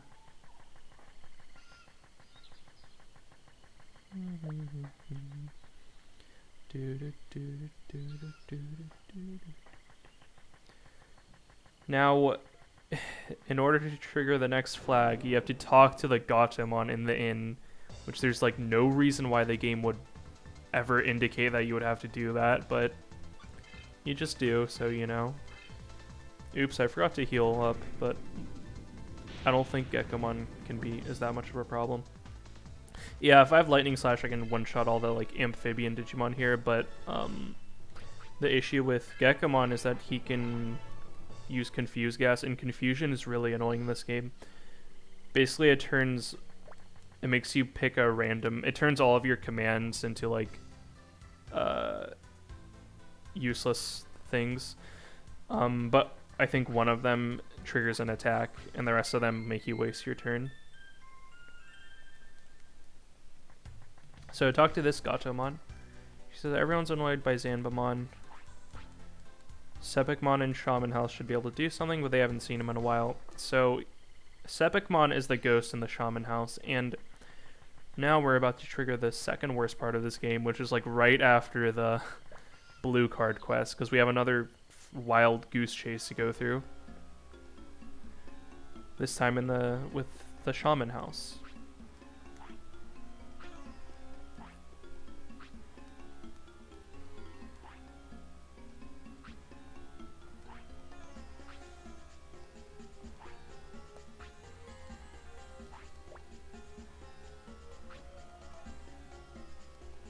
So we had to find his mask, which he lost in East Sector when he was with Baronmon.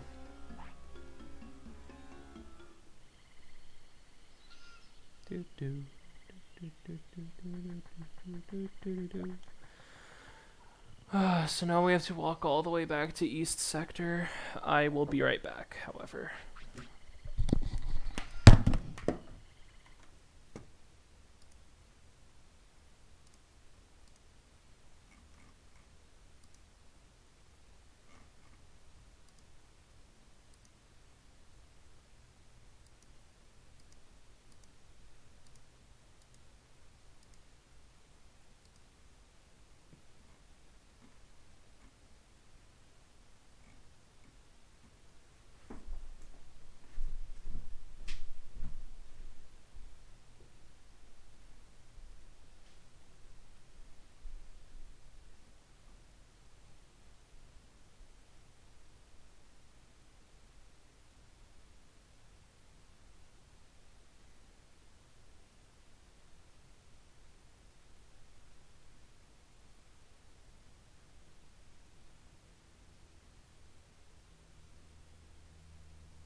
Okay, I'm back.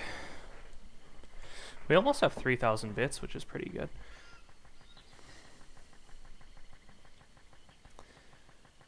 But, 3,000 bits. What was I gonna say? Oh, hey, it's Kale. Hey, Alex, listen, I saw a Digimon with an amazing face going to East Sector. I think that was Baronmon. Yeah? Cool. So that indicates that we're supposed to go back to East Sector. I'm not going to talk to that guy again because he's just going to fucking card battle us.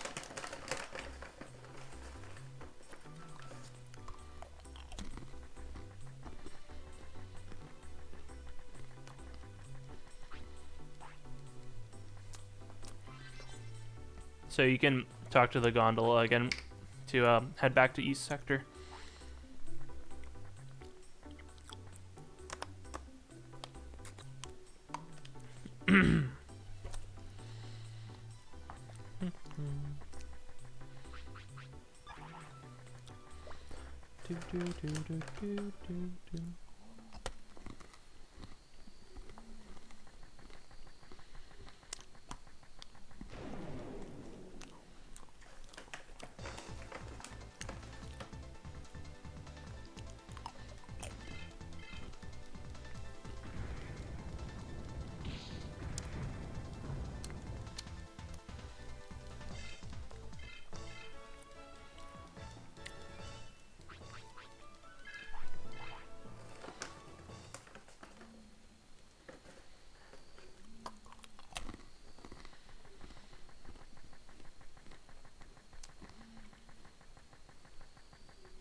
Wait, so...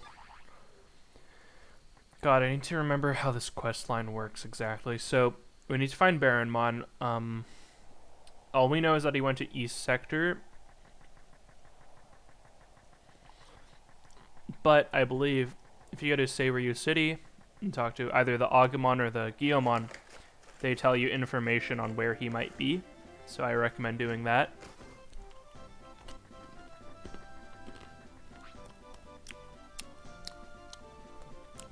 Forests and ruins. Where do we know that has forests and ruins? The Protocol Forest and the Protocol Ruins. Yeah.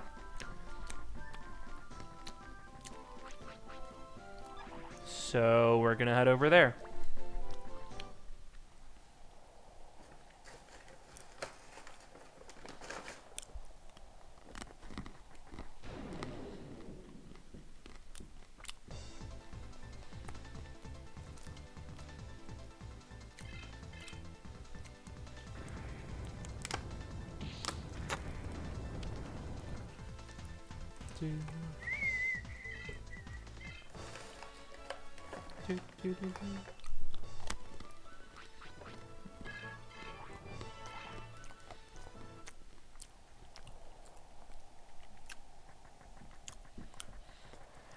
So level 20 with Grismon nets us nothing, but that's okay.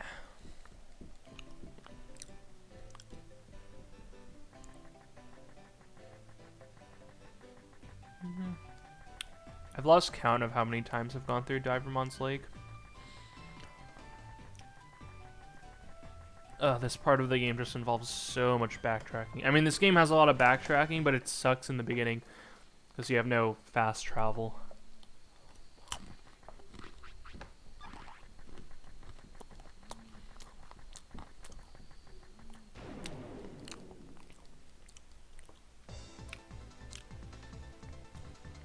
By the way, this quest is the reason why I made sure to get that TNT ball earlier on, because you will need it.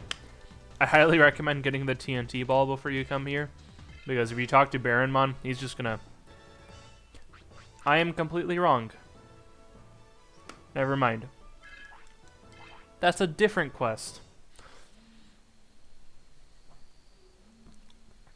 I forgot, there's 3 sections in this game that make you backtrack a lot before you get fast travel.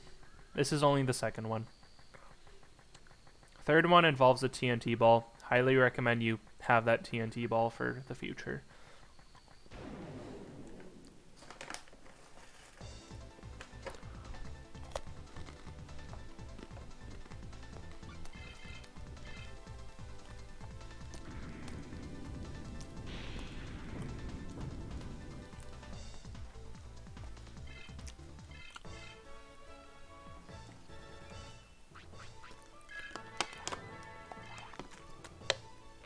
Ugh, about time. Level 11. I am getting very sick and tired of leveling up Kumamon. So, allow me to switch over to Patamon.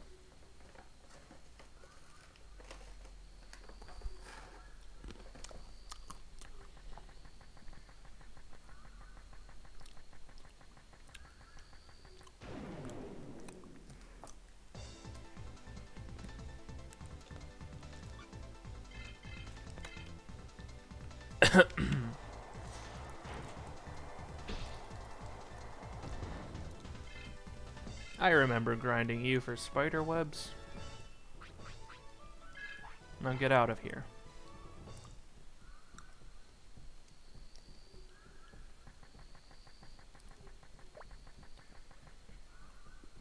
What I do like about this area is that you don't get the forest battle background unless you're like actually in the forest. Anyways, go this way to find Baronmon up here. Pokemon had its mask on when he was with me. The strange thing is, last I heard he was at Osca City. That's weird that he'd be in Osca City. We just saw him at the Shaman House. So what that probably means is that there's an imposter who's using his mask to pose as Sepikmon, but you know, that's just how it is sometimes.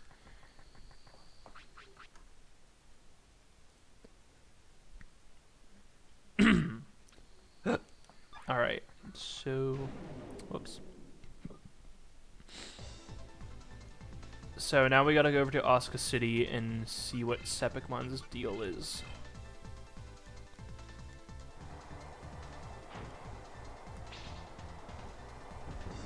Also, once you trigger the Sepikmon Mask quest, another auction goes up in Osca City. I'm not gonna miss this one.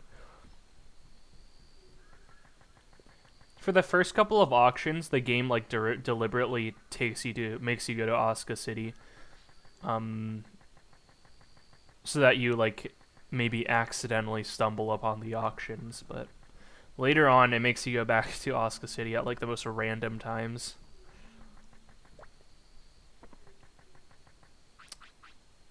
Do you want a card battle? Yeah, they Digimon battle us now. That's great.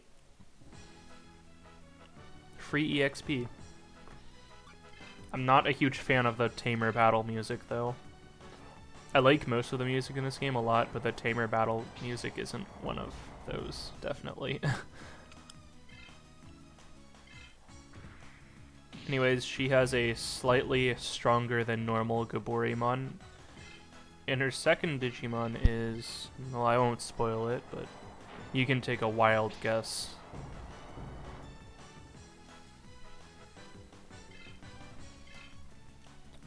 It's an Ogremon, which we haven't seen yet. We actually don't see Ogremon in the wild until West Sector. This one's much weaker than your normal Ogremon, luckily. He still kind of poses a threat, though. Like that. Blocking is pretty annoying. Quite obnoxious.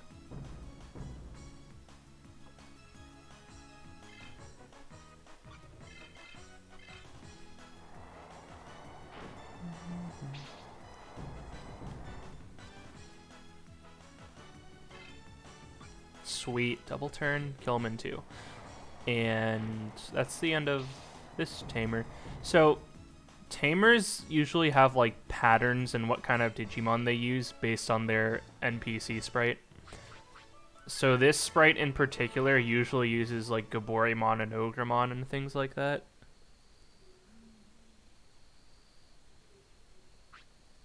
Well, good luck, you'll need it. Yeah, thank you. Appreciate it. Can we get a card one? Yeah. We're definitely strong enough to start grinding booster packs, I think.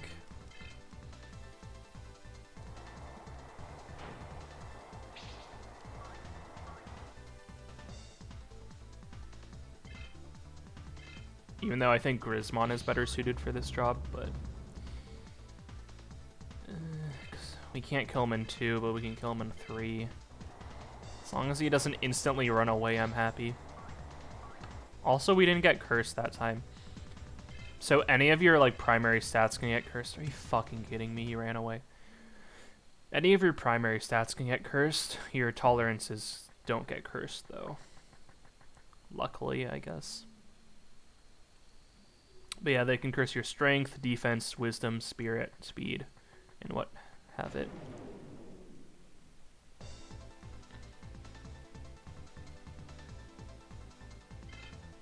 Kawagamon, we like to answer him with a normal attack because he's just going to give us 11 XP. And Angemon, you're so bad. Not even Angemon, it's Patamon.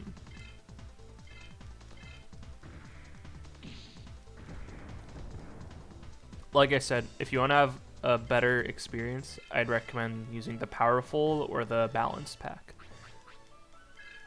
Not so much the Maniac pack. Even though the Balanced pack comes with a Patamon, I always wound up replacing him with someone else.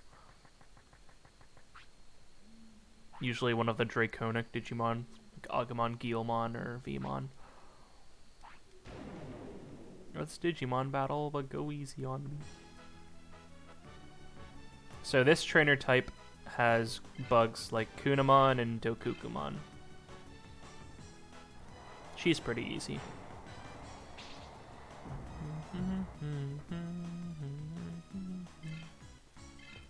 I could have regular attacked her, but we have so much mana to spare, it doesn't even matter.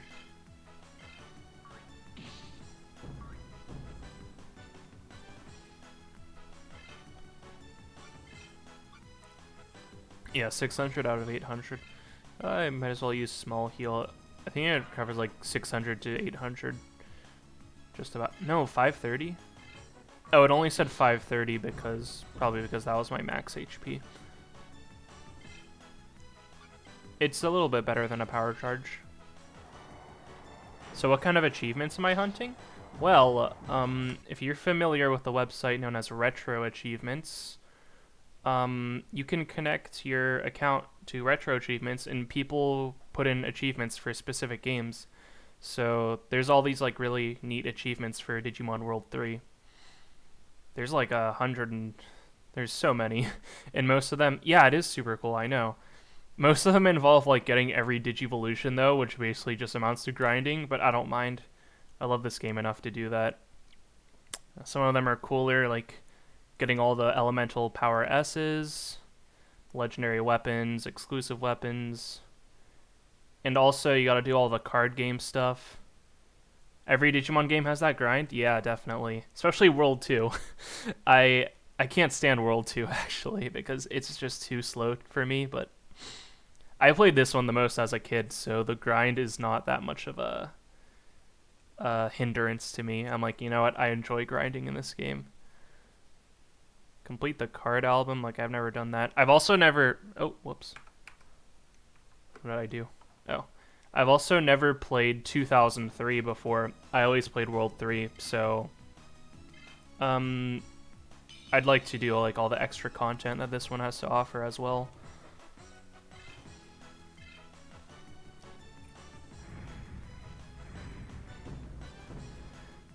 Didn't have a PS1 memory card for the longest, so if your PS2 ever shut down as good, I had to restart. Oh my god, I feel so bad for you. I did have a PS1 memory card. It was my brother's PlayStation 2. He had a memory card, so I was able to keep my progress, but I was a really stupid kid back then. So I never really made progress and just ended up grinding in the Kicking Forest. I couldn't figure out how to get to South Sector. But yeah, I've played this game so many times now. I play it like at least once a year. Oh shoot, I didn't realize we were poisoned. Shouldn't do too much. Yeah, we're fine. Yeah, I remember when I first got my Nintendo DS, I got a copy of Digimon World Dusk, but it was one of those like fake Chinese reproduction cartridges. And Yeah, so I couldn't save, so I had to keep restarting the game every time, but I didn't mind because I loved it so much. You just always wanted Wizardmon and Beelzemon, so I would get them and consider myself accomplished. Yeah, I know you can get Beelzemon in this game, but I don't think you can get Wizardmon unless you're talking about World 2. I'd love it if Wizardmon was available in this game. I'm hoping like 20 years into the future this game becomes moddable. And the games in general. Yeah, Wizardmon's really cool. I'm hoping like maybe like 20 years in the future this game becomes moddable and people start like adding stuff to it. I would love that. It'd be so cool.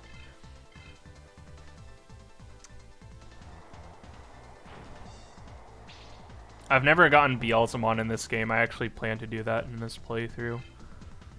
I usually go for the easy to get Digivolutions. Ooh, 21. Considered remaking older games like this in Unreal Engine 4? Yeah. I don't have that much coding knowledge yet. I'm currently in college for that sort of thing, but God, I would love to like spend my free time working on stuff like that in the future, at least. 3D artist, nice. Yeah, I can't say I'm too good with 3D art either. This 2D avatar I drew for myself a couple days ago, like that's the best thing I've ever drawn in my life. I can't even imagine how hard 3D art is though. 3D modeling and all that. Looks like a lot of work.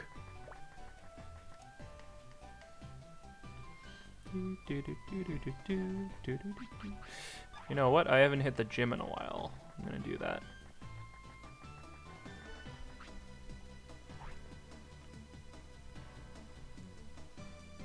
Oh yeah, I just looked up a YouTube guide. But it was really cool because like I got it to work where it was like the mouth was closed whenever I wasn't talking, and then it opens its mouth when I start talking. Yeah. This is my first time second time streaming. I started yesterday, and I wanted to have like a setup from the get-go, so I spent a couple days preparing that, and I'm pretty happy with what I got, to be honest. Let's see, Patamon. I think Spirit's high enough. Let's go with some Wisdom. What made me want to start streaming? Well, for one thing, my friend has been streaming for about a year, and I always thought it looked fun, so I was like, hey, why not start streaming myself? But, lately, I've been pretty bored this summer, because I haven't had much to do, and I've been getting kind of just, I haven't had the motivation to really play games, so I'm like, you know what would be fun if I streamed a playthrough of Digimon World 3? I think that'll, like, motivate me to sort of get back into gaming. And I'm having fun doing it so far. I should probably invest in speed, but... yeah, I'm gonna regret it if I don't do speed. Definitely gonna get some speed. What other games do I usually play? Well, I love JRPGs. Like, this is the game that made me love JRPGs. So I play a lot of... Oh, thanks for the follow, man. I really appreciate it. Thank you so much. What other games do I usually play? So I play a lot of JRPGs. I like creature collectors like Pokemon, Digimon, Shin Megami Tensei. Persona's fun too. I like Final Fantasy, but other than JRPGs, I really like the Sonic the Hedgehog franchise. I like Nintendo games too, like Super Mario. I'm not really a huge Zelda fan. I play a lot of Smash. I love Smash. Xenoblade, Fire Emblem. I realize I'm just listing off JRPGs again, but I swear I play more than that.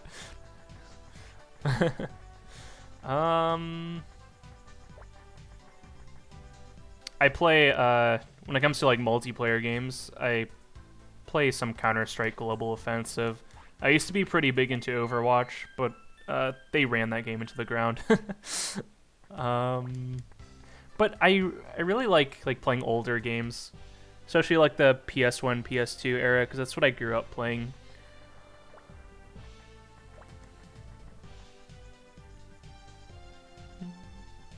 Oh shoot, I forgot to talk to Sepikmon. But I need to go to the auction anyways. I missed the first auction because I'm an idiot. Apparently, if you don't get the Eldorado ID early on in the game, it won't let you do the first auction.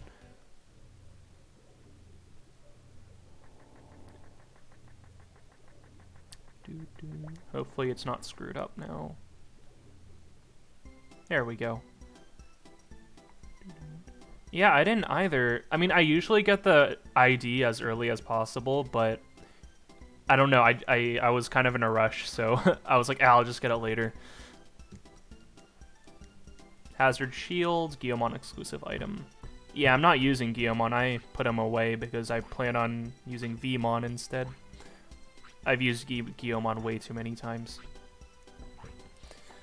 But I need this for the achievement, so...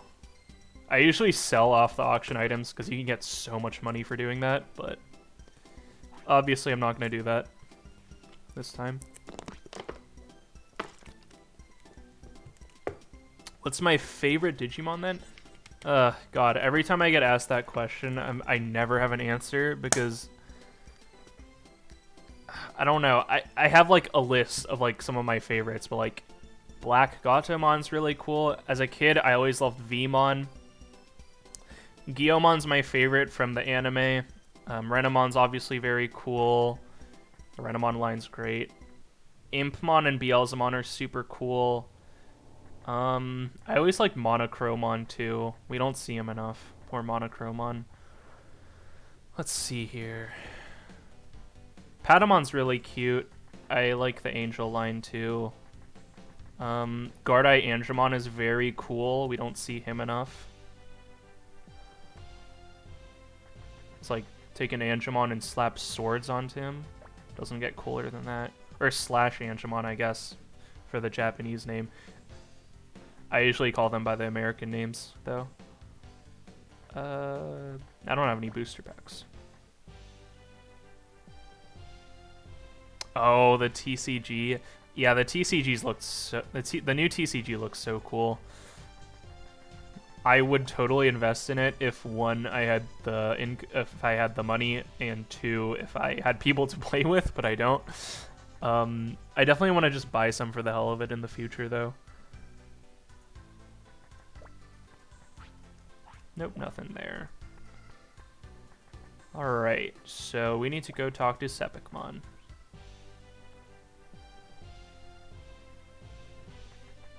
But yeah, I'm really happy that, like, Digimon's getting, like, sort of a resurgence with the TCG and Adventure 2020 and all that. 6K on Pokemon cards. Jeez, that's a lot of money. Hopefully she earns some of that back with Pokemon card value. Dump too much into figures, yeah. I love Pokemon. I never got into the card game, though. The only, like, card game I ever really got into was Magic the Gathering. Magic the Gathering is really fun. And I still want to play it, but I just haven't really had many people around me who play it. Yu-Gi-Oh! I also liked quite a bit, but... Yu-Gi-Oh! As a kid? Yeah.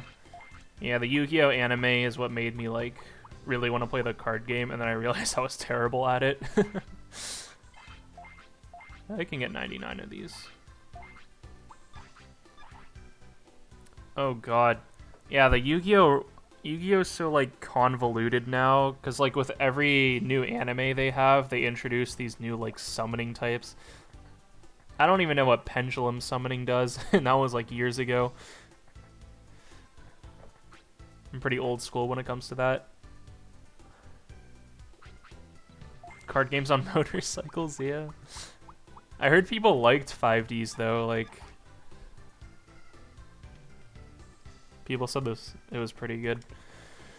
I only watched the first one though. I never even finished it. I got like 100, like 200 episodes in, I think.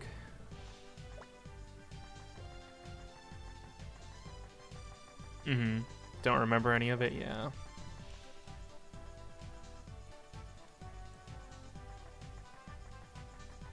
Yeah, I was really into the Digimon anime when I was younger. I watched like every series like 3 times.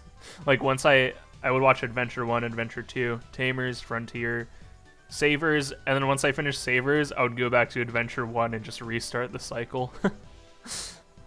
Way to defeat Zanbamon? Sorry, no idea. You look like an Etamon. So once you talk to him, we're going to want to go back here. Didn't bother with Frontier? Did I not mention Frontier? Oh no, I watched Frontier. I didn't like it that much, but I still watched it. Frontier is the one that I remember the least about, because I would always like zone out while watching it, because I wasn't really interested.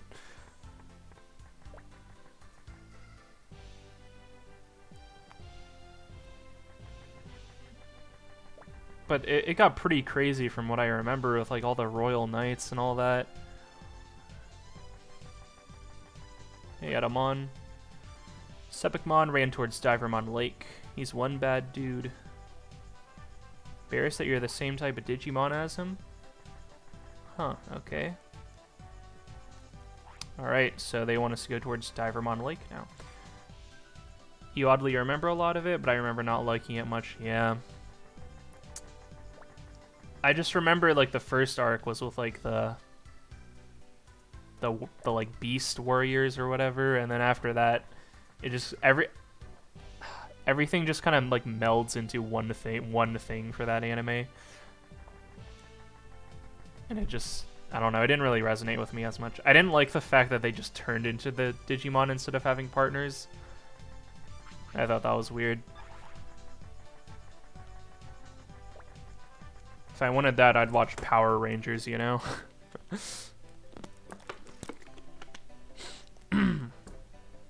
Not that I ever watched Power Rangers. What am I doing? I just went to the gym. You're like the first person that's showed up that I've had like a conversation with. I'm really not used to like playing a game while talking. Alright, Divermon's Lake. I believe she battles us now, because our charisma's high enough. Yes.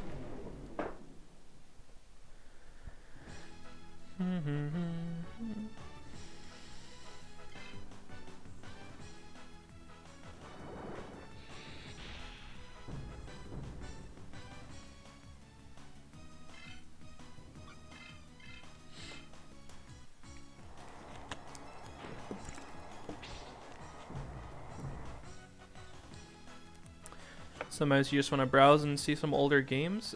Yeah, I do that all the time. I don't think anyone else is streaming World 3, but like sometimes when I'm in the mood to get nostalgic, I just look through random streams for like more obscure titles that aren't usually streamed. And I like just like hopping in and talking to the streamer about that kind of stuff.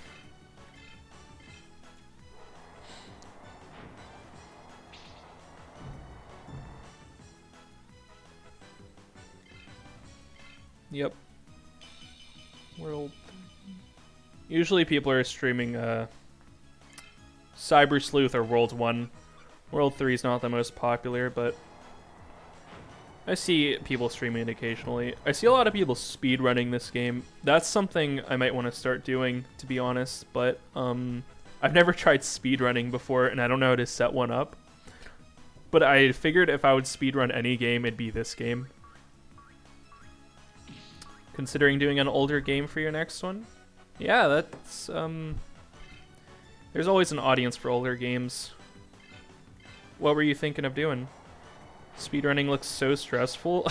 Yeah, especially for a JRPG, because you'd have to just, like, keep resetting because of bad RNG early on, and it just sounds like a pain in the ass, but I think it could be fun in a way.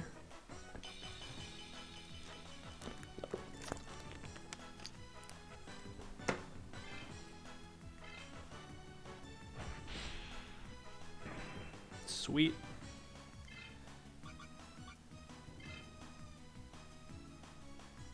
Okage Shadow King. I've never heard about that game. One of the DS Digimon games. Yeah. My favorite on the DS is Dusk. I didn't really play Dawn much because I never owned that one. It's basically the same. World DS I played recently. I don't like it that much, to be honest, because to me, it just feels like a downgrade from Dawn and Dusk. PS2 era JRPG. Boku to Mao. Yeah, I've never heard about it. I'll have to look into that.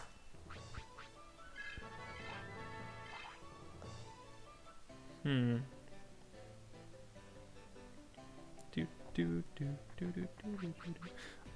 have a ton of PS2 JRPGs sitting on my shelf waiting to be played, but recently my PS2 stopped working. So that's a shame. And I don't generally like emulating games. I know I'm doing that in this case, but that's because I'm streaming. I love playing games physically though. I'm pretty big into collecting and all that.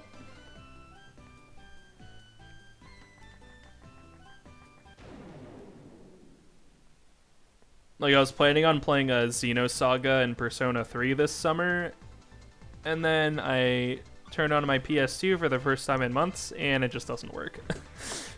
Which is sad.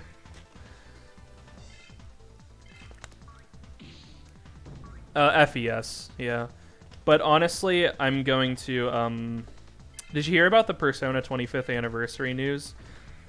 Last night they announced that they had 7 projects that they were working on, supposedly, so I'm hoping at least one of those is like some kind of Persona 3 remaster for Steam or something. Yeah, no, I'd look into that. They said they were working on 7 projects. I'm guessing like at least 3 of them are going to be mobile games or something. Yeah, there's Persona 3 Portable. Everyone's saying they should make like an ultimate version of Persona 3 that plays like FES but has the content from Portable.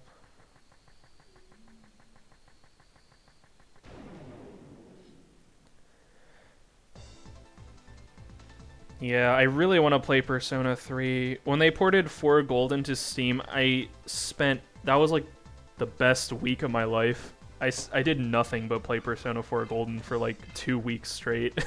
It was so good.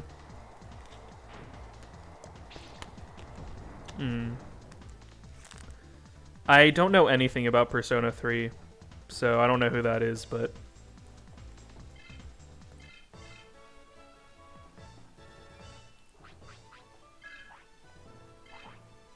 Yeah, no problem.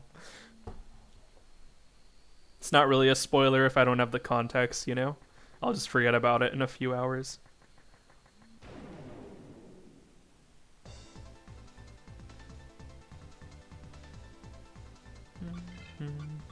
You know, I don't know why I'm fighting these little guys. Oh, that's why, because running away kind of sucks in this game.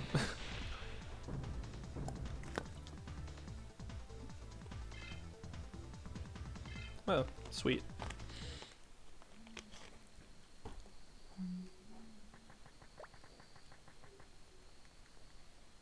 But yeah, people are saying they're probably going to announce Persona 6, maybe another Persona 5 spin-off. What I'm personally hoping for is Persona 3 Ultimate version for PC, or something with Persona 1 and 2. I know that's like a long shot, but that would be really cool.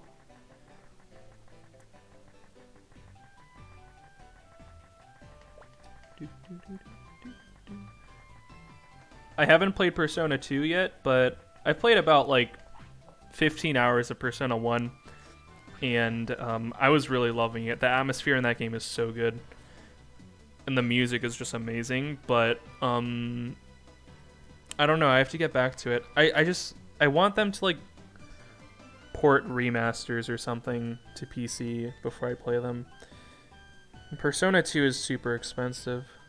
Last remakes we got were on PSP. Played a little bit of it, and your PSP broke, so you didn't finish it. Yeah.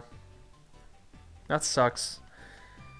I never owned a PSP, but they're really expensive nowadays anyways. Not PSP, I mean the Persona games on PSP. I'm not an old man. Nick, I'm only 21. Yeah, I'm pretty sure this price... I mean, all the Persona game prices went up whenever Persona 5 became mainstream, I guess. I mean, the original PlayStation 1 versions have always been super rare, but the PSP ones are, like, getting up there in price as well. Pretty much all video game prices have been, like, spiking because of the pandemic and all that. More people are staying inside and playing video games.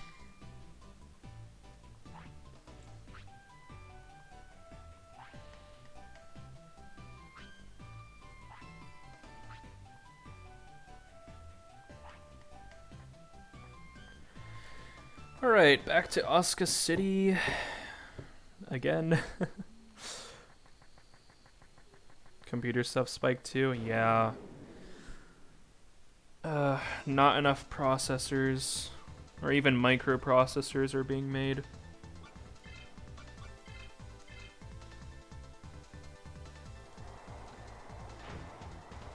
My older brother runs a business where he builds computers and sells them on eBay, and his business suffered a lot from the pandemic, but it's just a side gig for him.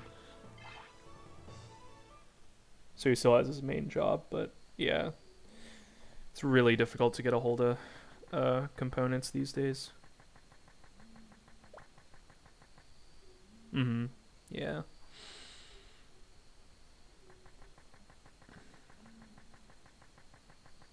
Guess everyone's suffering in their own way.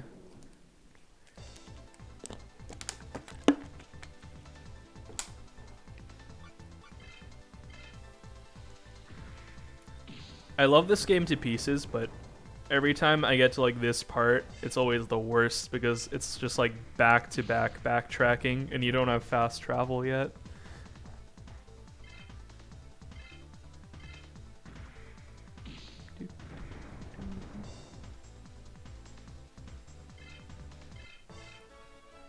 Once you get fast travel, this game becomes infinitely better.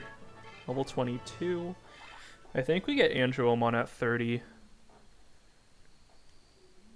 Plan on leveling her up so we can get Phoenixmon. Oh my god, I'm getting so unlucky with these encounter rates.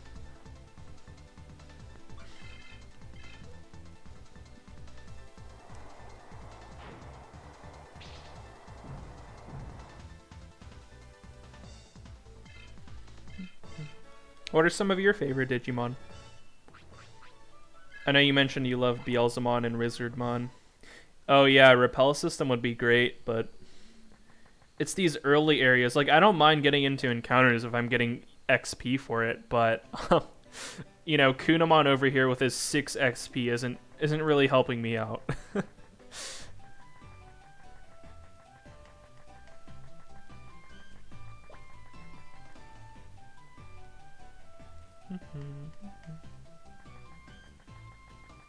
This game would benefit so much from a remake, but that'll never happen.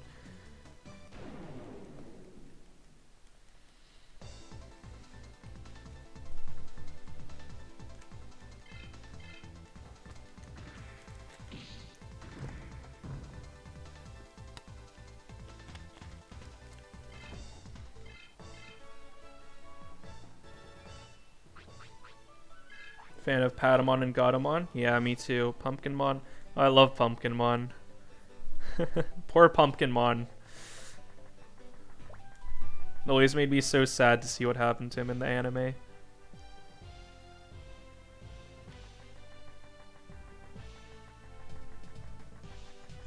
Yeah, do you have those, like, Oh, Adamon's gone. Do you have those Digimon figures that can, like, Digivolve by, like, transforming them? I always thought those looked so cool. Definitely want to buy some of those when I can. Yeah, I mean, that's another, like, anime scale figures. Oh, okay. Yeah, that's what a lot of people liked about Digimon, though. It wasn't afraid to, like, shy away from darker subjects and all that. I never really enjoyed the Pokemon anime. I just like the Pokemon games. When it comes to Digimon, though, I'm a fan of games and anime.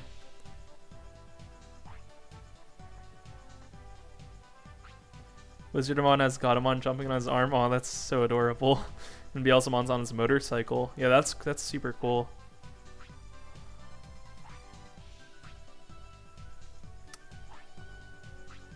I don't know what you're talking about. And now it's time to interrogate him.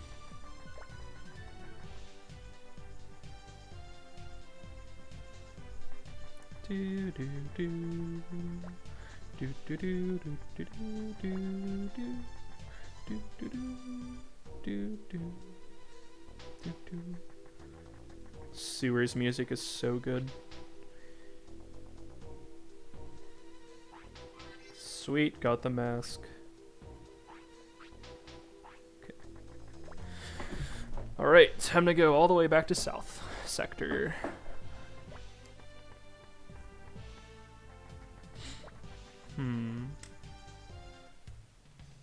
Have you played Cyber Sleuth? You're in college for not exactly programming. I'm a computer engineer. I'm about to enter my second year after this summer is over. But it's a subset of like electrical engineering, so I get to learn about the software side of things as well as hardware, which is what I'm interested in.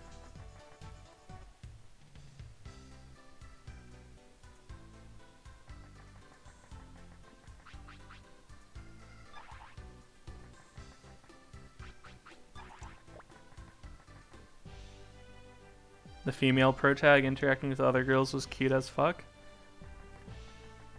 Yeah, I liked Cyber Sleuth. I just, I don't remember too much of it.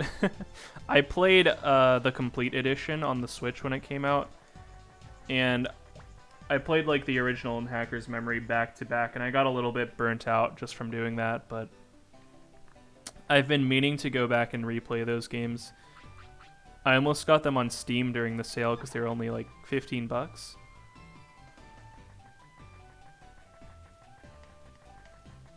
But, yeah, they're really cool games.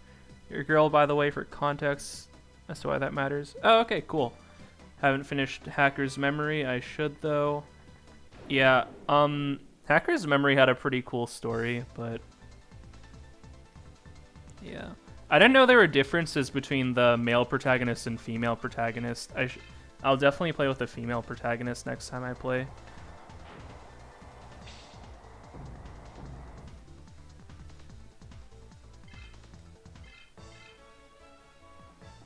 I thought it was just like a cosmetic difference, like in the Pokemon games.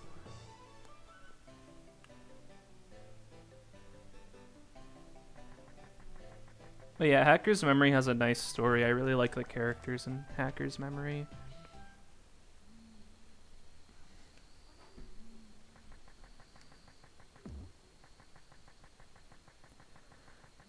A few lines that are different, and it just changes the context a bit. Well, I want to see everything those games have to offer, so I'll do it anyways.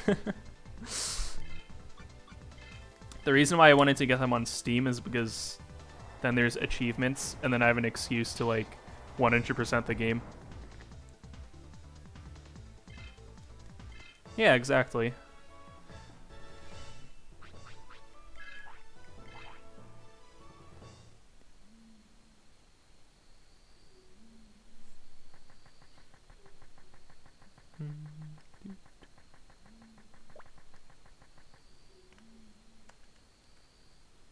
Got them on PS4, so achievements are fun. Yeah, I never owned a PS4 because I was saving up money for a gaming PC at the time, and I already bought a Wii U, so I didn't really have the money for a PS4. So I missed out on a ton of games, namely Persona 5, Cyber Sleuth, Digimon World Next Order, Final Fantasy VII Remake. All of those games I really wanted to play, but I never got to. So I was really happy when Cyber Sleuth Complete came to Switch. I'm still waiting on Persona 5 Royal and FF7 Remake to come to PC, though. Got a PS4 for P5 back in college. Skipped the Wii U. Yeah, I mean, you made the right choice. Nah, I'm just kidding. I loved my Wii U. I played so much Smash 4 and Xenoblade Chronicles X. That game is amazing. I unfortunately sold my Wii U, so I sold it so I could get money for my PC. So I haven't been able to play Xenoblade X in a long time, but it's one of my favorite games.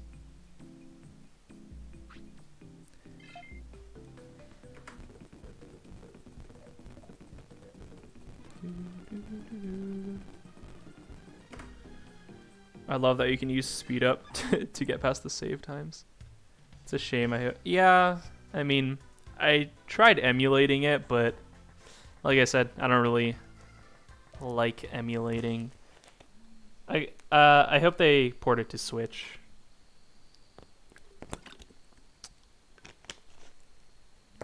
Emulating Wii and Wii U games are annoying. Yeah, they have too many Nintendo gimmicks. Like, for the Wii, you need a sensor bar to play, like, half of anything. And the Wii U has, like, the gamepad, which is multiple screens, which can cause issues for some games.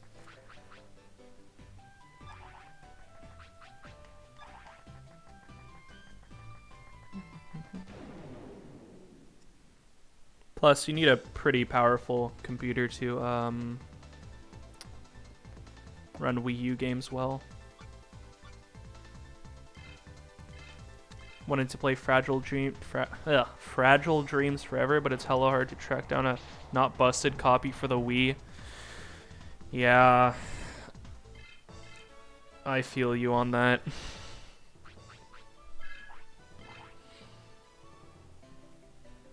This is why I wish developers would like re-release their games more often, because it's like either you emulate or you pay money out the ass for like a physical copy.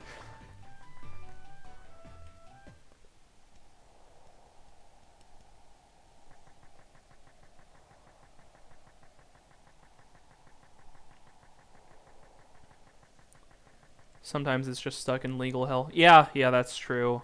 Like, Xenogears and Xenosaga are probably never gonna get re-released just because Monolith is with Nintendo now.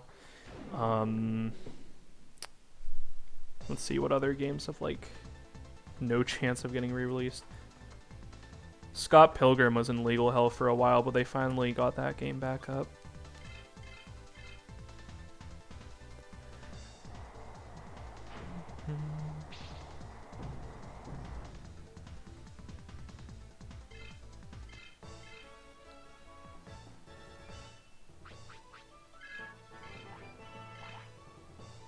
Level 23.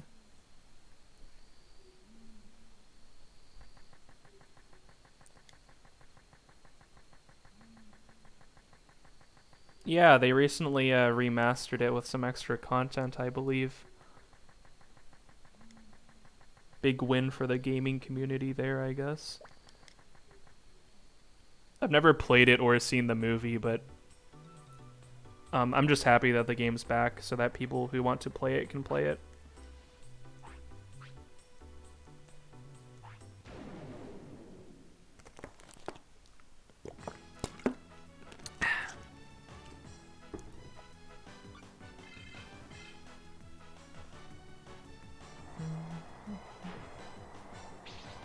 Movie was dumb but fun. The game was far better. It's a beat 'em up, right? Only beat 'em up I've ever played is Castle Crashers. And let me tell you, I don't really like Castle Crashers.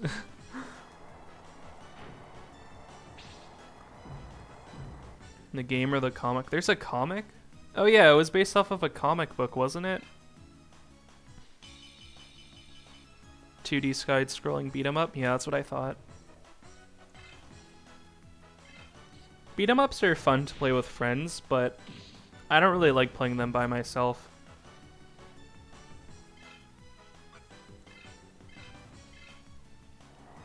Yeah, then again, Castle Crashers isn't like the best example. I mean, it is basically a Flash game, but Not to like knock on the developers or anything, but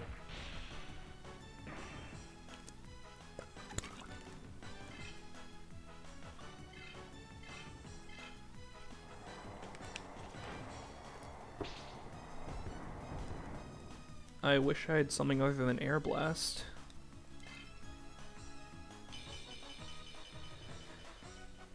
Yeah, Friday Night Funkin' is huge.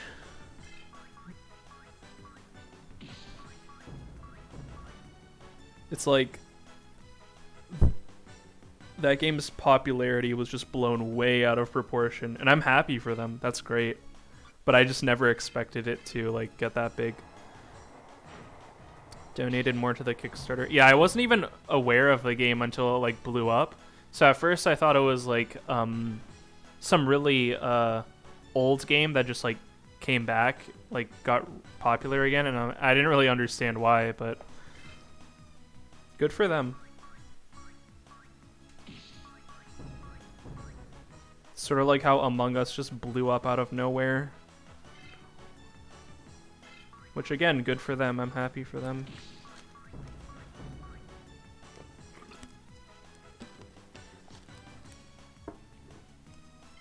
Four days before the Kickstarter ended. Well, hey, at least you donated something.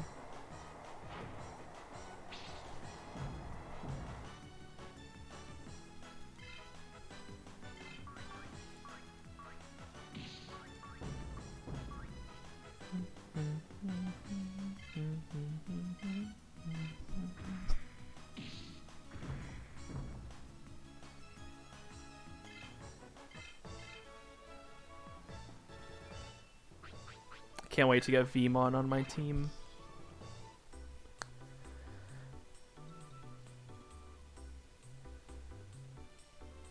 To get the OST on vinyl or something? Oh, yeah.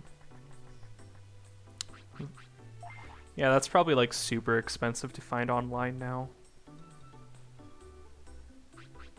Vinyls are really cool.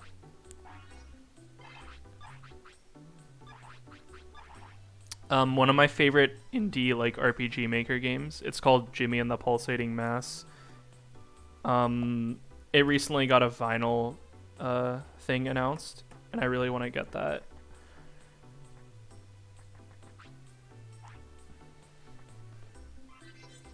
Even though I don't have a vinyl player, I just think I just want to support the dev.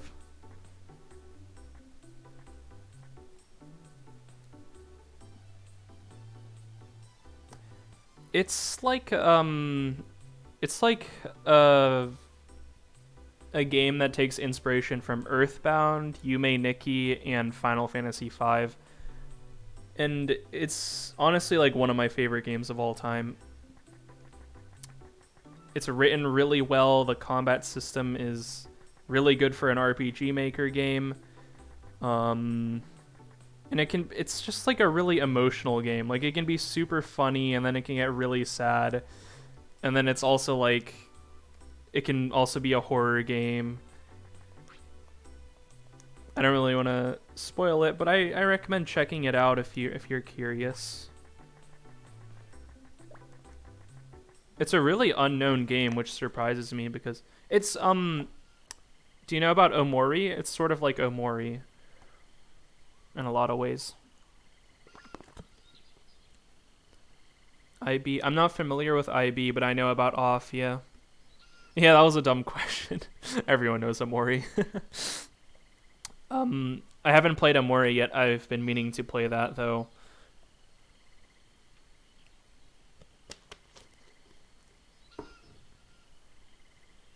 Been buying Omocat's sweaters since high school. Yeah, Omocat makes really cool merch. Can I fight you? Card battle, god damn it.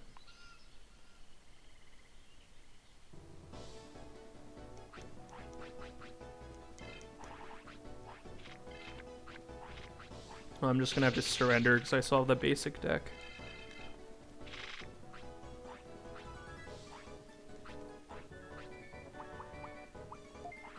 Oh, a friend of yours streamed it? Yeah. I'm avoiding like all content for that game because I feel like it's the kind of thing where you want to go in as blind as possible.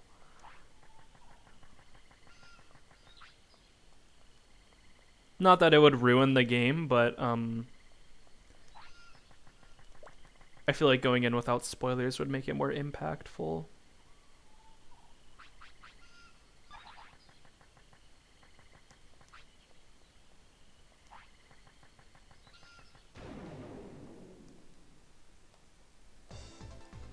Pretty much everyone in my friend circle has played that game, so I always have to like nope myself out of voice chat every time they start talking about it.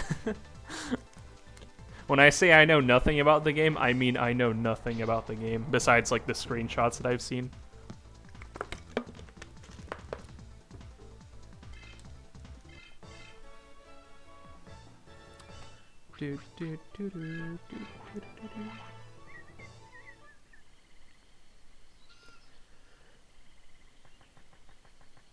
Let's see. Oh yeah, I have his mask now, so I gotta give him the mask. I'm glad you stopped by. It's been nice to talk to someone while I'm going through some of the more backtracky parts of this game.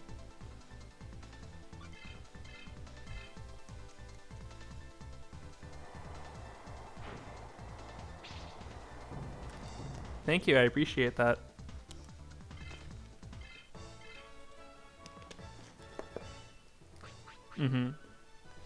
Yeah, like I said, I enjoy going to random streams. I always like going to the streamers that don't have many viewers, because you know, it usually makes their day whenever they have someone to talk to.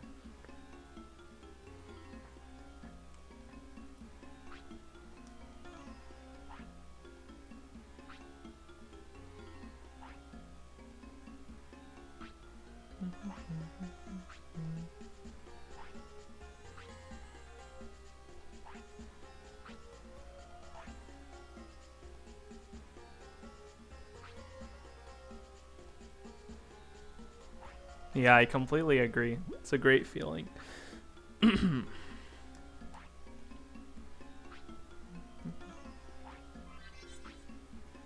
The smelly herb.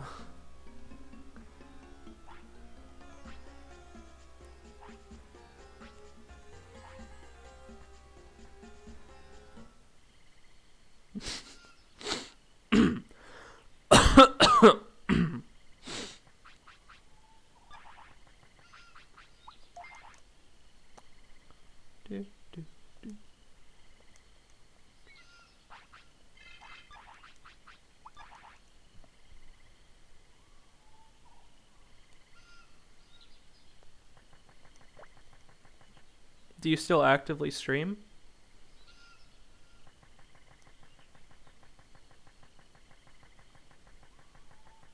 Oh, that's cool. I'll be sure to follow you. SWF. Oh, Sunday, Wednesday, Friday?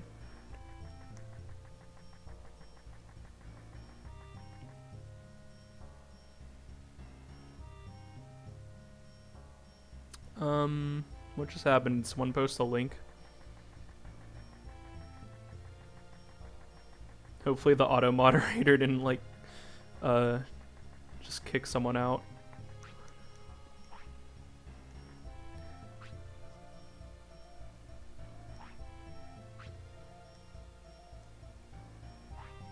Yeah, what kind of games do you stream? My current schedule is like I put what was it? Sunday, Monday, Friday, but yesterday I started stream kind of late, so I decided to also stream today since I had free time. I'm probably only going to stream during the summer, to be honest. I'm just, like, once my college semester starts, I feel like I'll be way too busy. So I'm going to try to stream as much as possible in the meantime. I really want to finish 100%ing this game before I go back.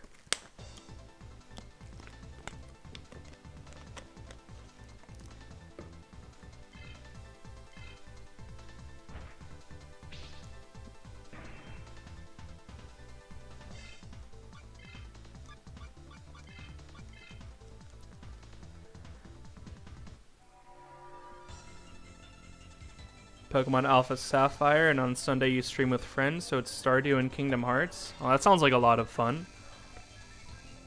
Yeah, I mentioned before, I have a friend who streams. He's been streaming for a year, and on Saturdays we do like co-op streams. So we've been playing Castle Crashers actually, which is why I mentioned that.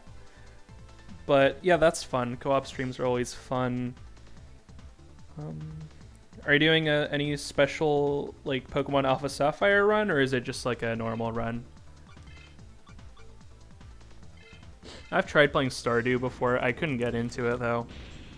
I was playing multiplayer with someone, but then they just like disappeared off the face of the internet, so I haven't played it since. Nuzlocke, where you had a Pichu starter? Oh my god. I've never used a Pichu before. I imagine it's not great. So it was a Nuzlocke. What happened? Things go wrong?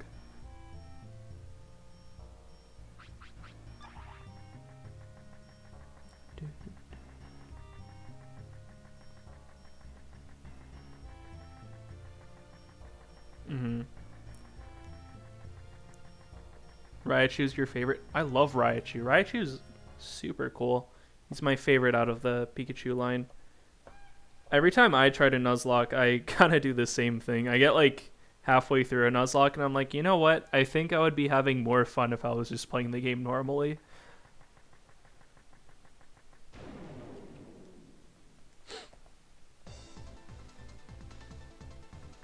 I always try to use a different team every time I replay a Pokemon game. And I've replayed Pokemon games so much that I'm like at the point where I'm like using Wormadam and like and like Beedrill on my team. Never attempted a Nuzlocke, so you wanted to try. Too stressful? Yeah. I've attempted many Nuzlocks. Wormadam? I don't know how to pronounce it, sorry. I think it's Wormadam, because it's like Madam. Yeah, Wormadam.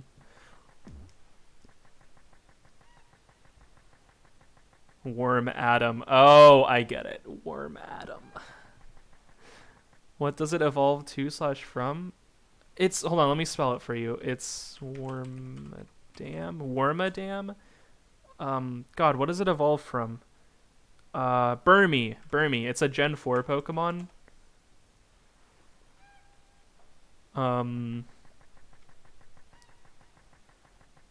Yeah. Very forgettable Pokemon, I know. But you know, I've never used one, so I figured like, alright, I might as well. It's terrible, but I like using all kinds of different Pokemon. But yeah, Nuzlocks are certainly stressful.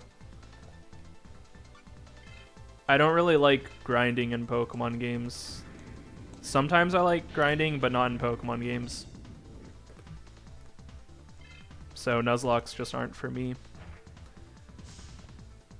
Wimpod? Wimpod's really cool, yeah.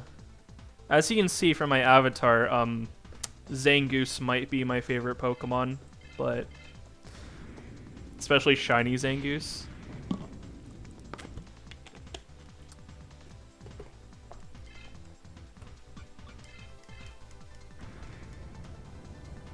I've never used a Wimpod or Golisopod though, because I've only played through Gen 7 once. Well, I played Moon and then I played Ultra Moon. Be a bit odd if I didn't like Zangoose? Yeah, what makes you say that?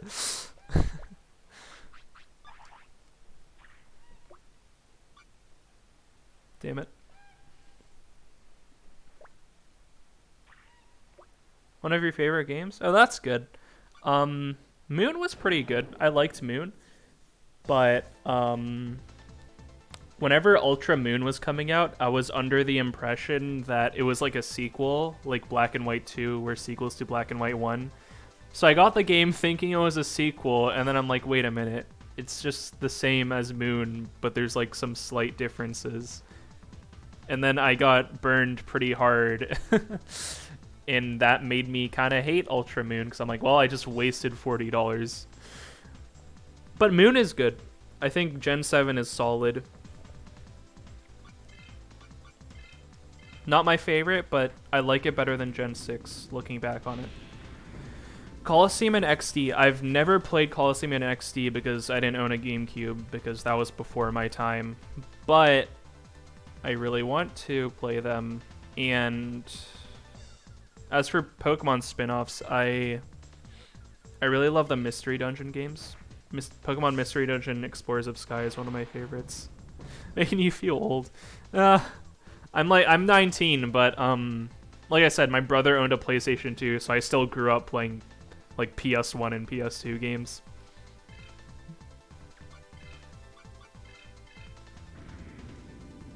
Grovyle is a favorite? Yes. I love Grovyle. Every time I play Gen 3, I go with Trico.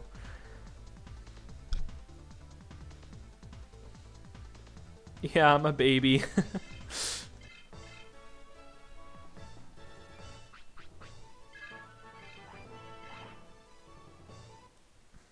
26 isn't that old.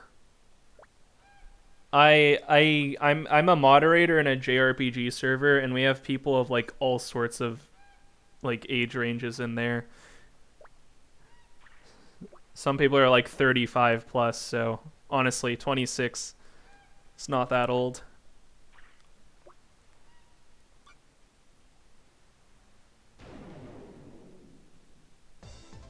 Your AARP card?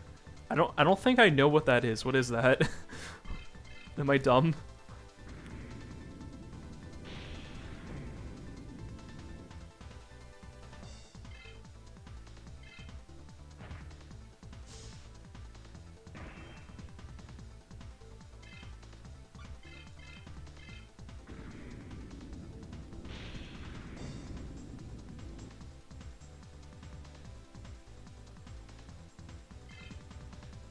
Ran into a streamer who was 18 and didn't know what an N64 was, and her dad had to explain it to her. Oh no!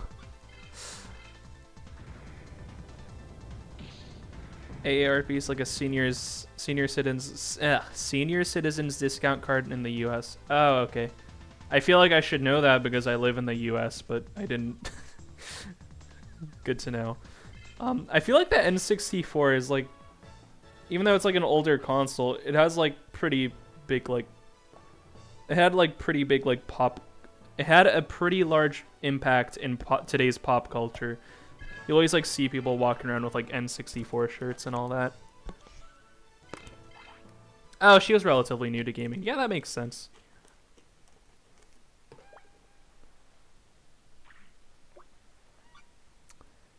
Yeah. I always feel like a little bit of disconnect between people my age when it comes to talking about video games. Because it's hard to find people. Oh, I got Hammer Rush. Sick. It's hard to find people that like the same kinds of games as me.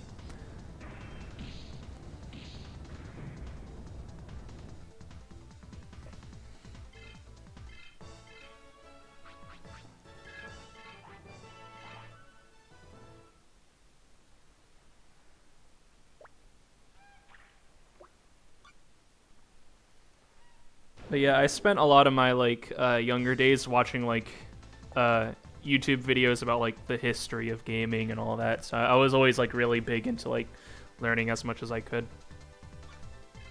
Hence me joining Twitch. Yeah, exactly. It's great to meet people that also like to talk about your favorite games. Isn't the internet great? Oh, I got Water Power 1. Neat.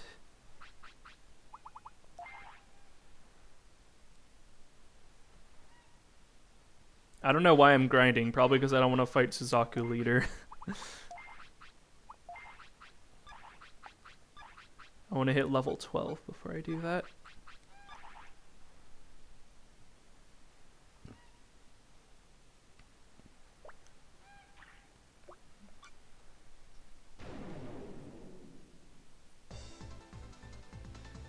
Oh, why does your wrist hurt?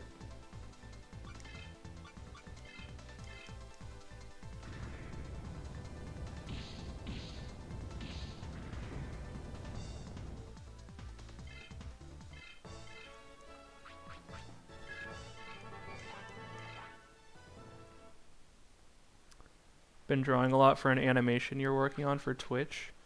Oh, wow. I think I overdid it a bit these last few weeks. Yeah, you gotta take care of yourself.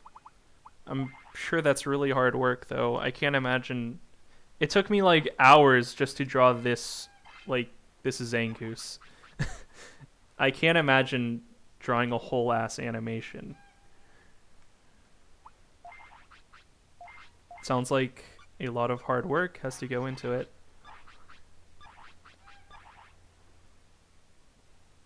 But yeah, you should try and take care of yourself a little more.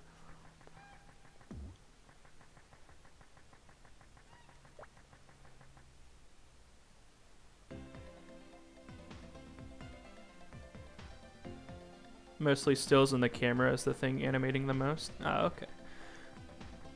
So it's not too taxing, I guess. But still a lot of drawing. Okay. I don't know shit about animation, so sorry about that. But I know it takes a lot of hard work and effort.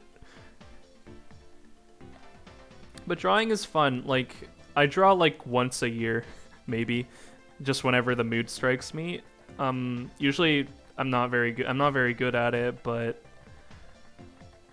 when I do draw, I always end up having a lot of fun. And I'm like, why don't I do this more often? And then I go on to not draw for another like 6 months.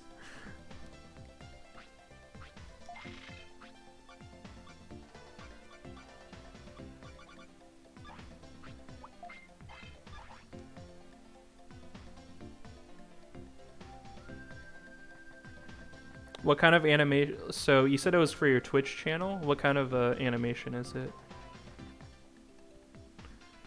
I was always compared to a friend that was far better than me, so I've only begun to take up 2D again recently. Oh, that's not good.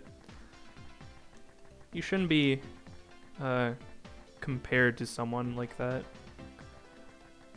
Everyone's good at things in their own way, you know?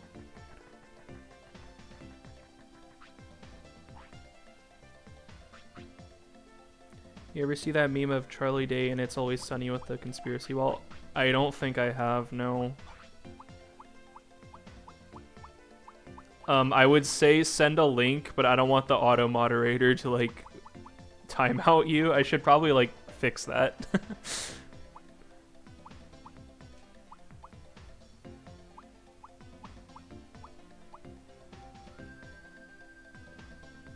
Or I can just Google it. Hold on.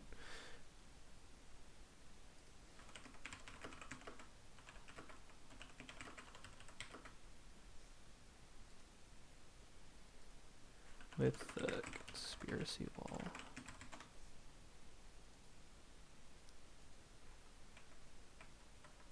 Oh, that. Yeah, I've seen that. I know what you're talking about.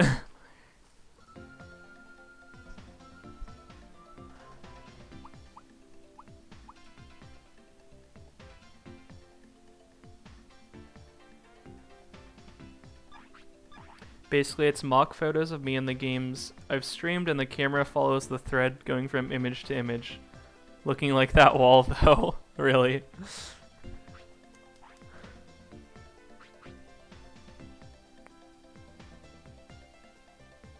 That's cool.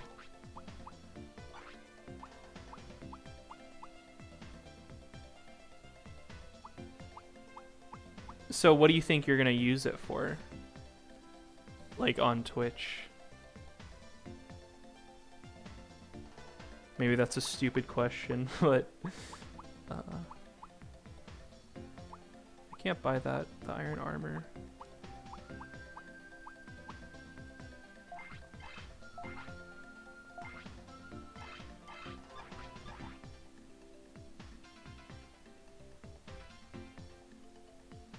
Using it for like an intro video and probably...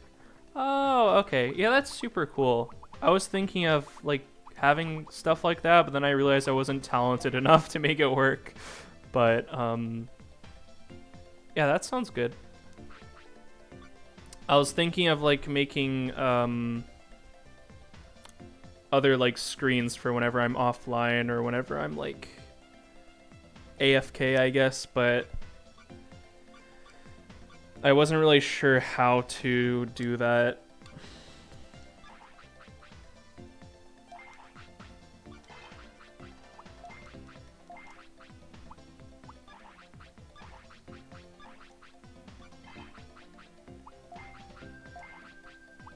Could probably do it. It might not be the quality you want at first, but you'll improve over time. Yeah, that's definitely true.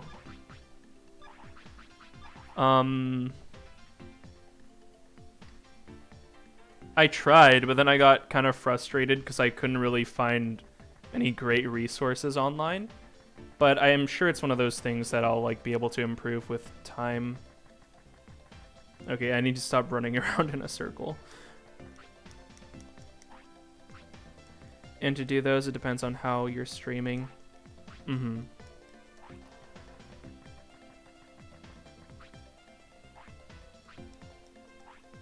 I think what I have so far is like okay for what I'm trying to do, but those are things I want to look into in the future. I didn't want to card battle you. Thought she would fight me.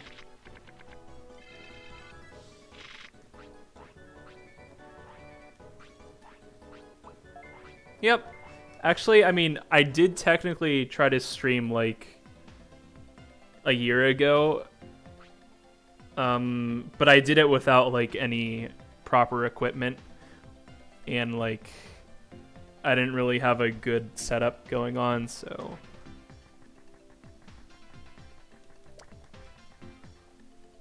I kind of stopped after one stream.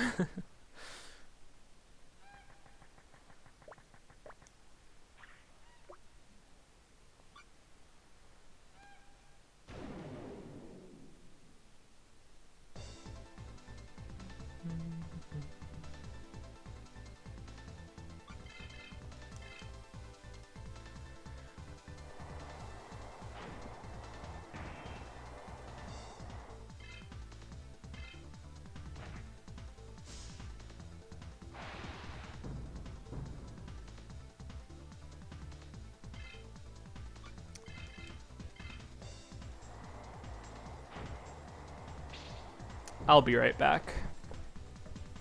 Gonna get some more water.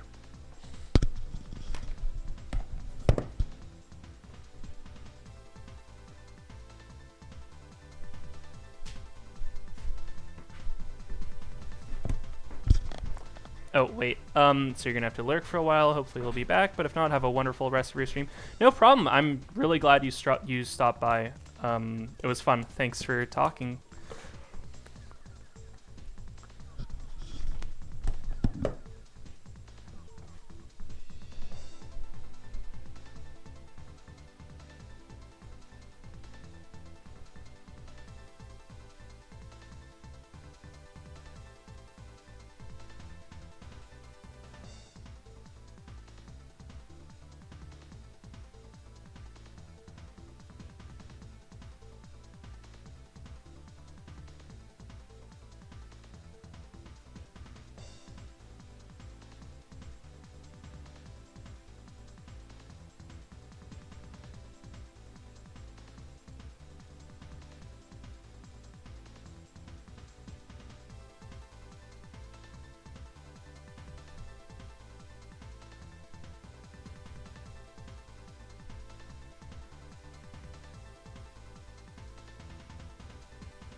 Alright, I'm back. Okay.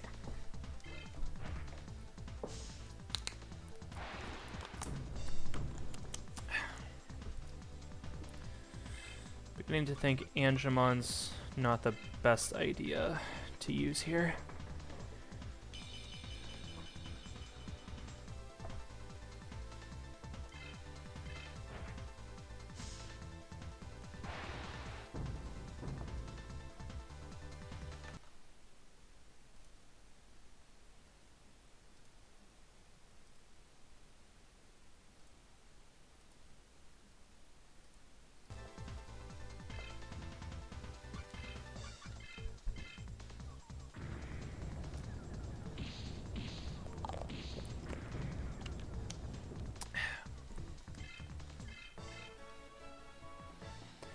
Actually, now that I'm in South Sector, I could head over to the gym.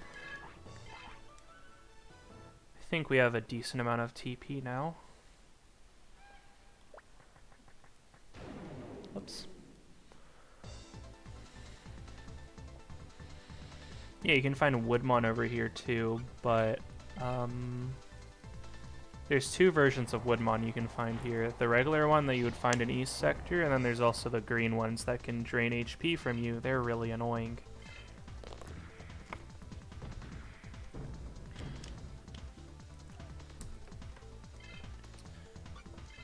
But they don't spawn in Phoenix Bay. They actually spawn in the next area, which is where I'm going now.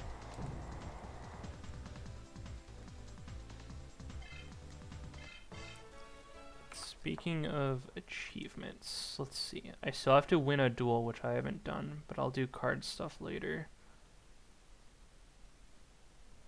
Oh,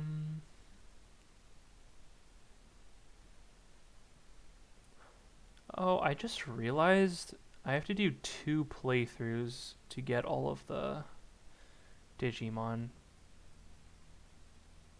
Huh, that's a little bit annoying.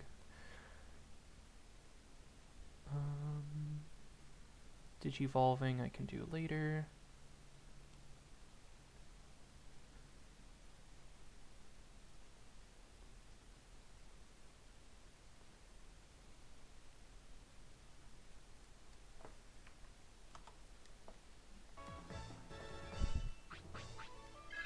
I guess one achievement I can get is Digivolving Patamon to Angemon in battle, so I might as well do that.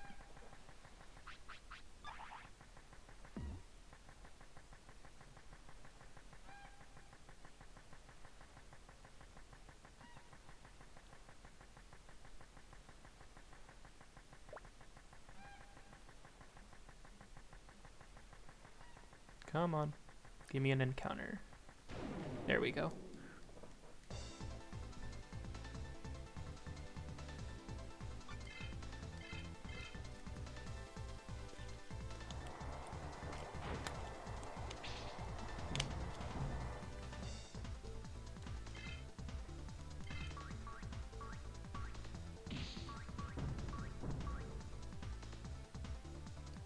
Oh yeah, I guess we need to de-digivolve to get that achievement.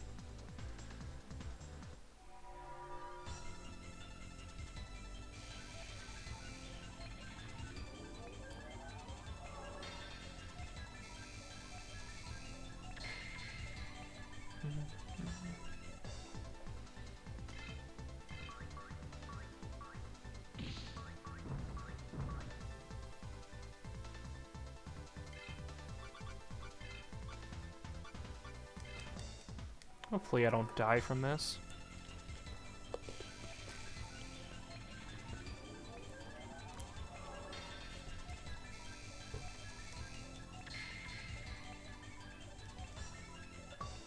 There we go. Alright, so I think that's enough grinding for now. I'm gonna go to Ether Jungle, use the new gym, and then... Oh my god, he's gonna double attack me. And then I'm gonna fight Suzaku later, and then probably call it a day.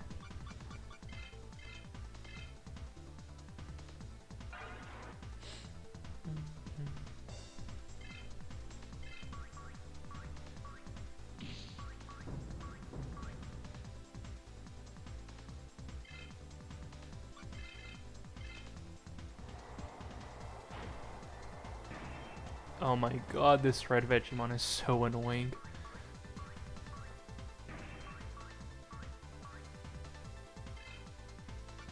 Something really weird about this game is that whenever you evade or when an enemy evades, chances are that the next Digimon that gets attacked will also evade. I don't know why that is, but it's just a weird thing this game does.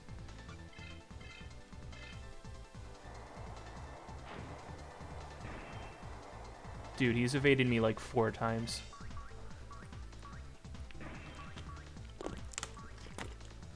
So did I. I guess I need to train Wisdom. I think that's what determines your magical accuracy.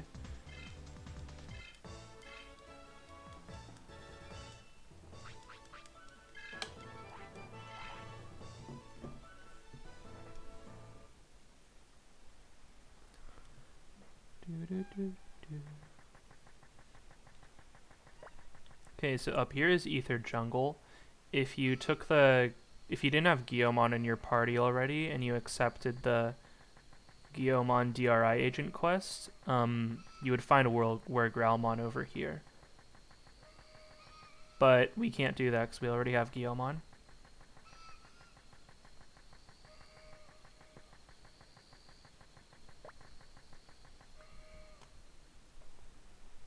The fight isn't that difficult, but his atomic blaster attack does kind of hurt. So I'd always save before fighting the DRI agent Digimon. Only 5 TP. Oops. Well, let's get Wisdom up. Let's do 10 Wisdom.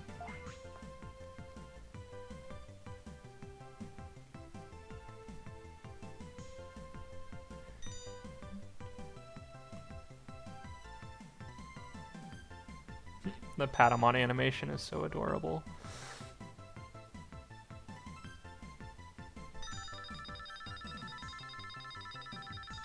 Damn it. Okay, I'll take 3. 3 is good enough. 42, nice. Oh, and in this gym, you unlock Dark Tolerance training, but I'm not going to do that because I don't really need to. And the next gym you unlock gives you Machine Tolerance training, which can also increase your max HP. So that might not be a bad thing to train. Oh, this is the green Woodmon I was talking about. We're going to switch to Grismon because I don't think Anshamon can handle this.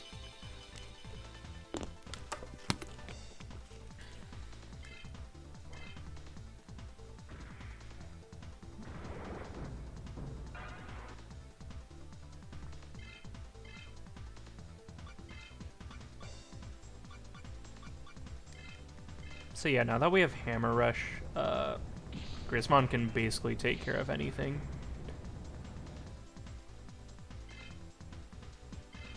It's an extremely good move that only like Kumamon's line can get. Only problem is you have a higher chance of your attacks getting evaded. But overall, the damage is far more consistent.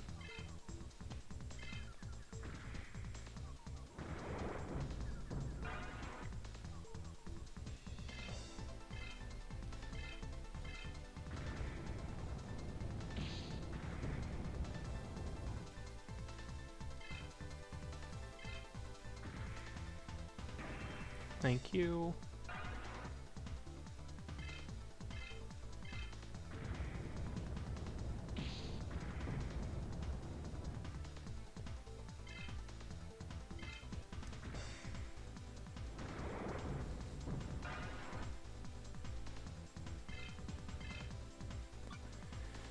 I should probably heal. Yeah, I should.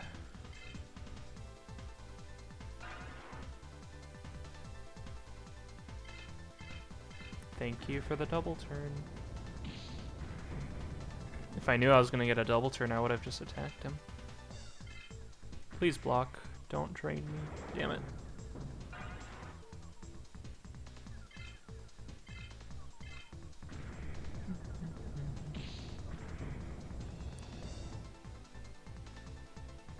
Okay, thankfully we beat him. I don't want to go through the effort of fighting these guys because they don't really give that much XP in the long run.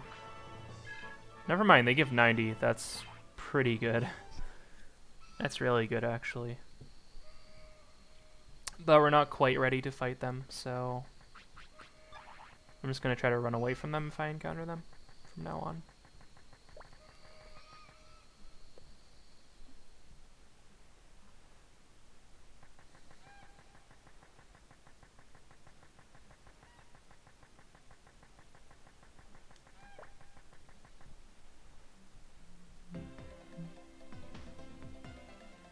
Usually I would have so much money at this point in the game because I would be selling the auction items, but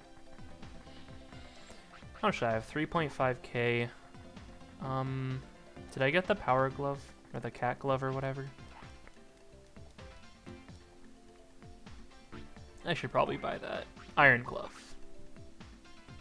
Yeah, that lowers our speed, but the attack boost is really good, so let's go for it. 286, nice. Nothing good for Patamon. This increases wisdom. By how much, I don't know. 231. How much is he at right now?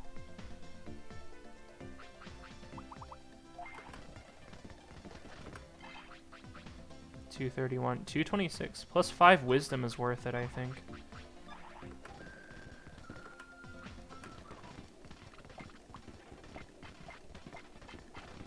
There we go.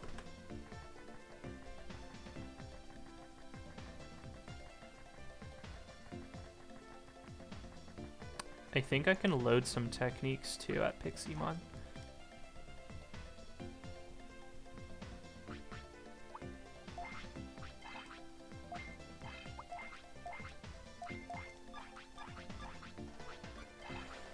So now any evolution we get on Angemon will also know Air Blast. Same with Kumamon, but with Lightning Slash. So that'll make training new evolutions far less painful.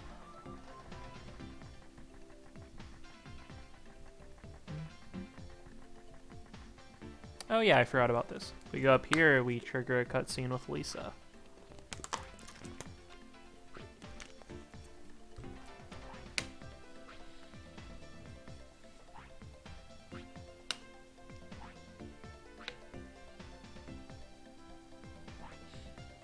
Cute green Digimon. So yeah, Monmon, Terriermon, or Gummimon's pretty cute, and he's green. I don't know if he yeah, Gummimon exists during this game's creation. It could also be Wormmon. Wormmon's kind of cute, I guess. Not Ogremon though. I don't know about that one.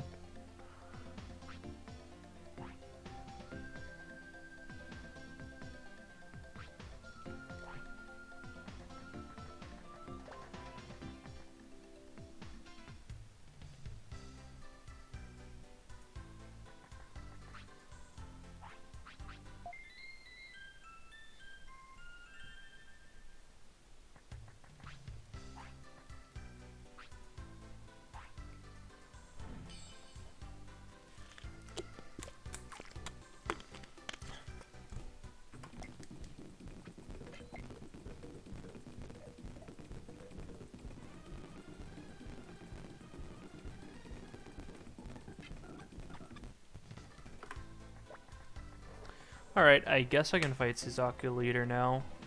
Of course, not with Patamon up front.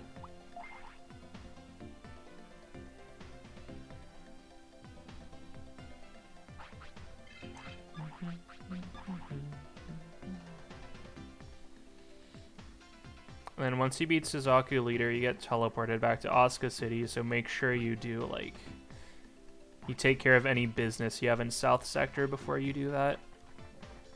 I mean, we'll be coming back, of course, but you'll have to backtrack again. Which is a little annoying.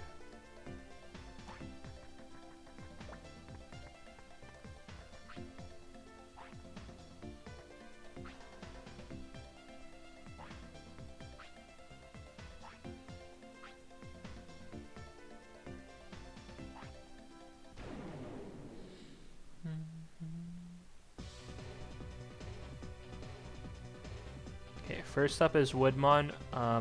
He's weak to fire and I believe thunder damage, as we've seen before.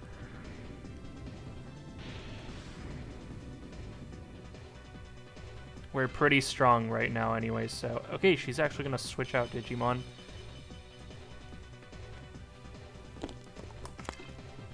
Some NPCs do that, but it doesn't really do much for them in the long run. It just causes them to waste a turn. Because the AI is kind of bad, but...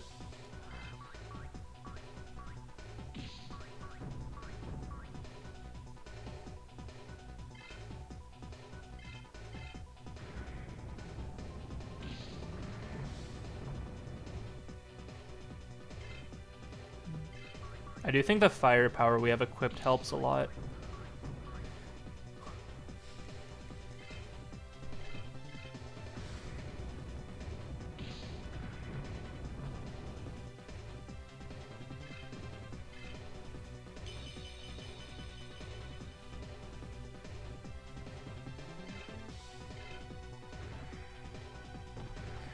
Suzaku leader I find to be a lot easier than the Seiryu one,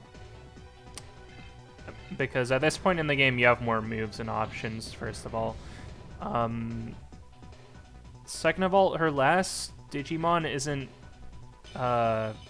too much of a hassle to deal with. It's a Shogun Gekomon, so he can confuse you and cause a lot of problems if he wanted to, but usually I'm able to kill him before he does that. I find him less annoying than Apemon, who double turns you and deals a lot of damage and blocks a lot. Like, yeah, he's not going to use his Confusion attack, because... or we can just block his regular attack. That's cool, too. Shit, I meant to use Hammer Rush, whatever.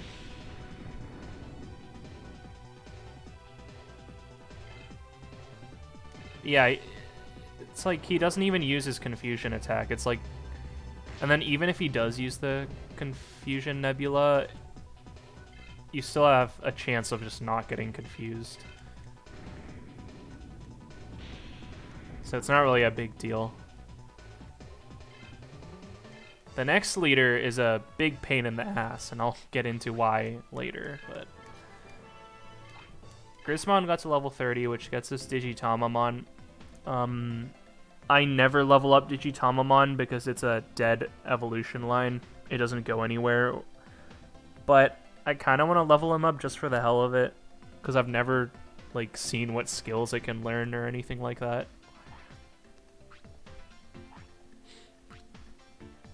Yeah, I think that would be cool to raise a Digitamamon. I'll think about it. Yeah, we got the Suzaku badge. Next is Byako. So we have to cross the ocean by calling Submarimon, who we can get by using the Digi-Egg of Sincerity. So that's one of the fast travel methods I was talking about earlier. Once we're able to travel across the sea, the game becomes a lot better with like backtracking and all that. But for now, we want to go home, even though like the server's under maintenance. So that's why the game teleports you back to Asuka City.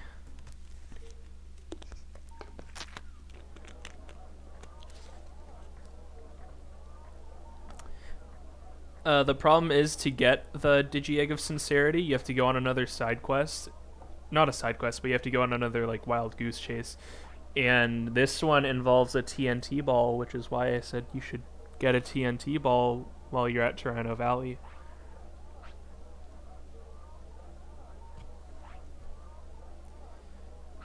So we're still not able to leave. Seems pretty sketchy.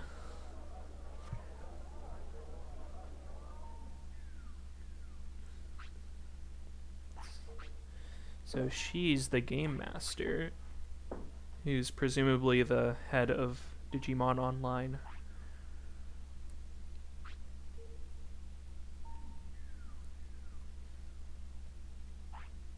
Okay, so we still can't go back. That sucks.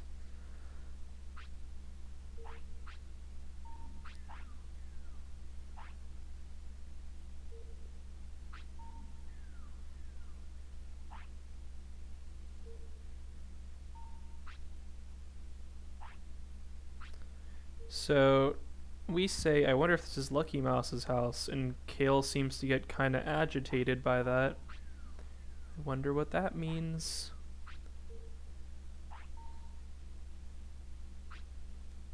Let's go look for Teddy.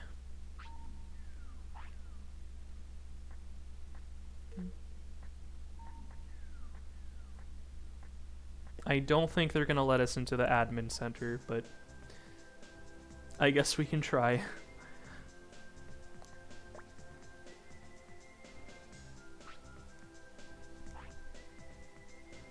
Told you so.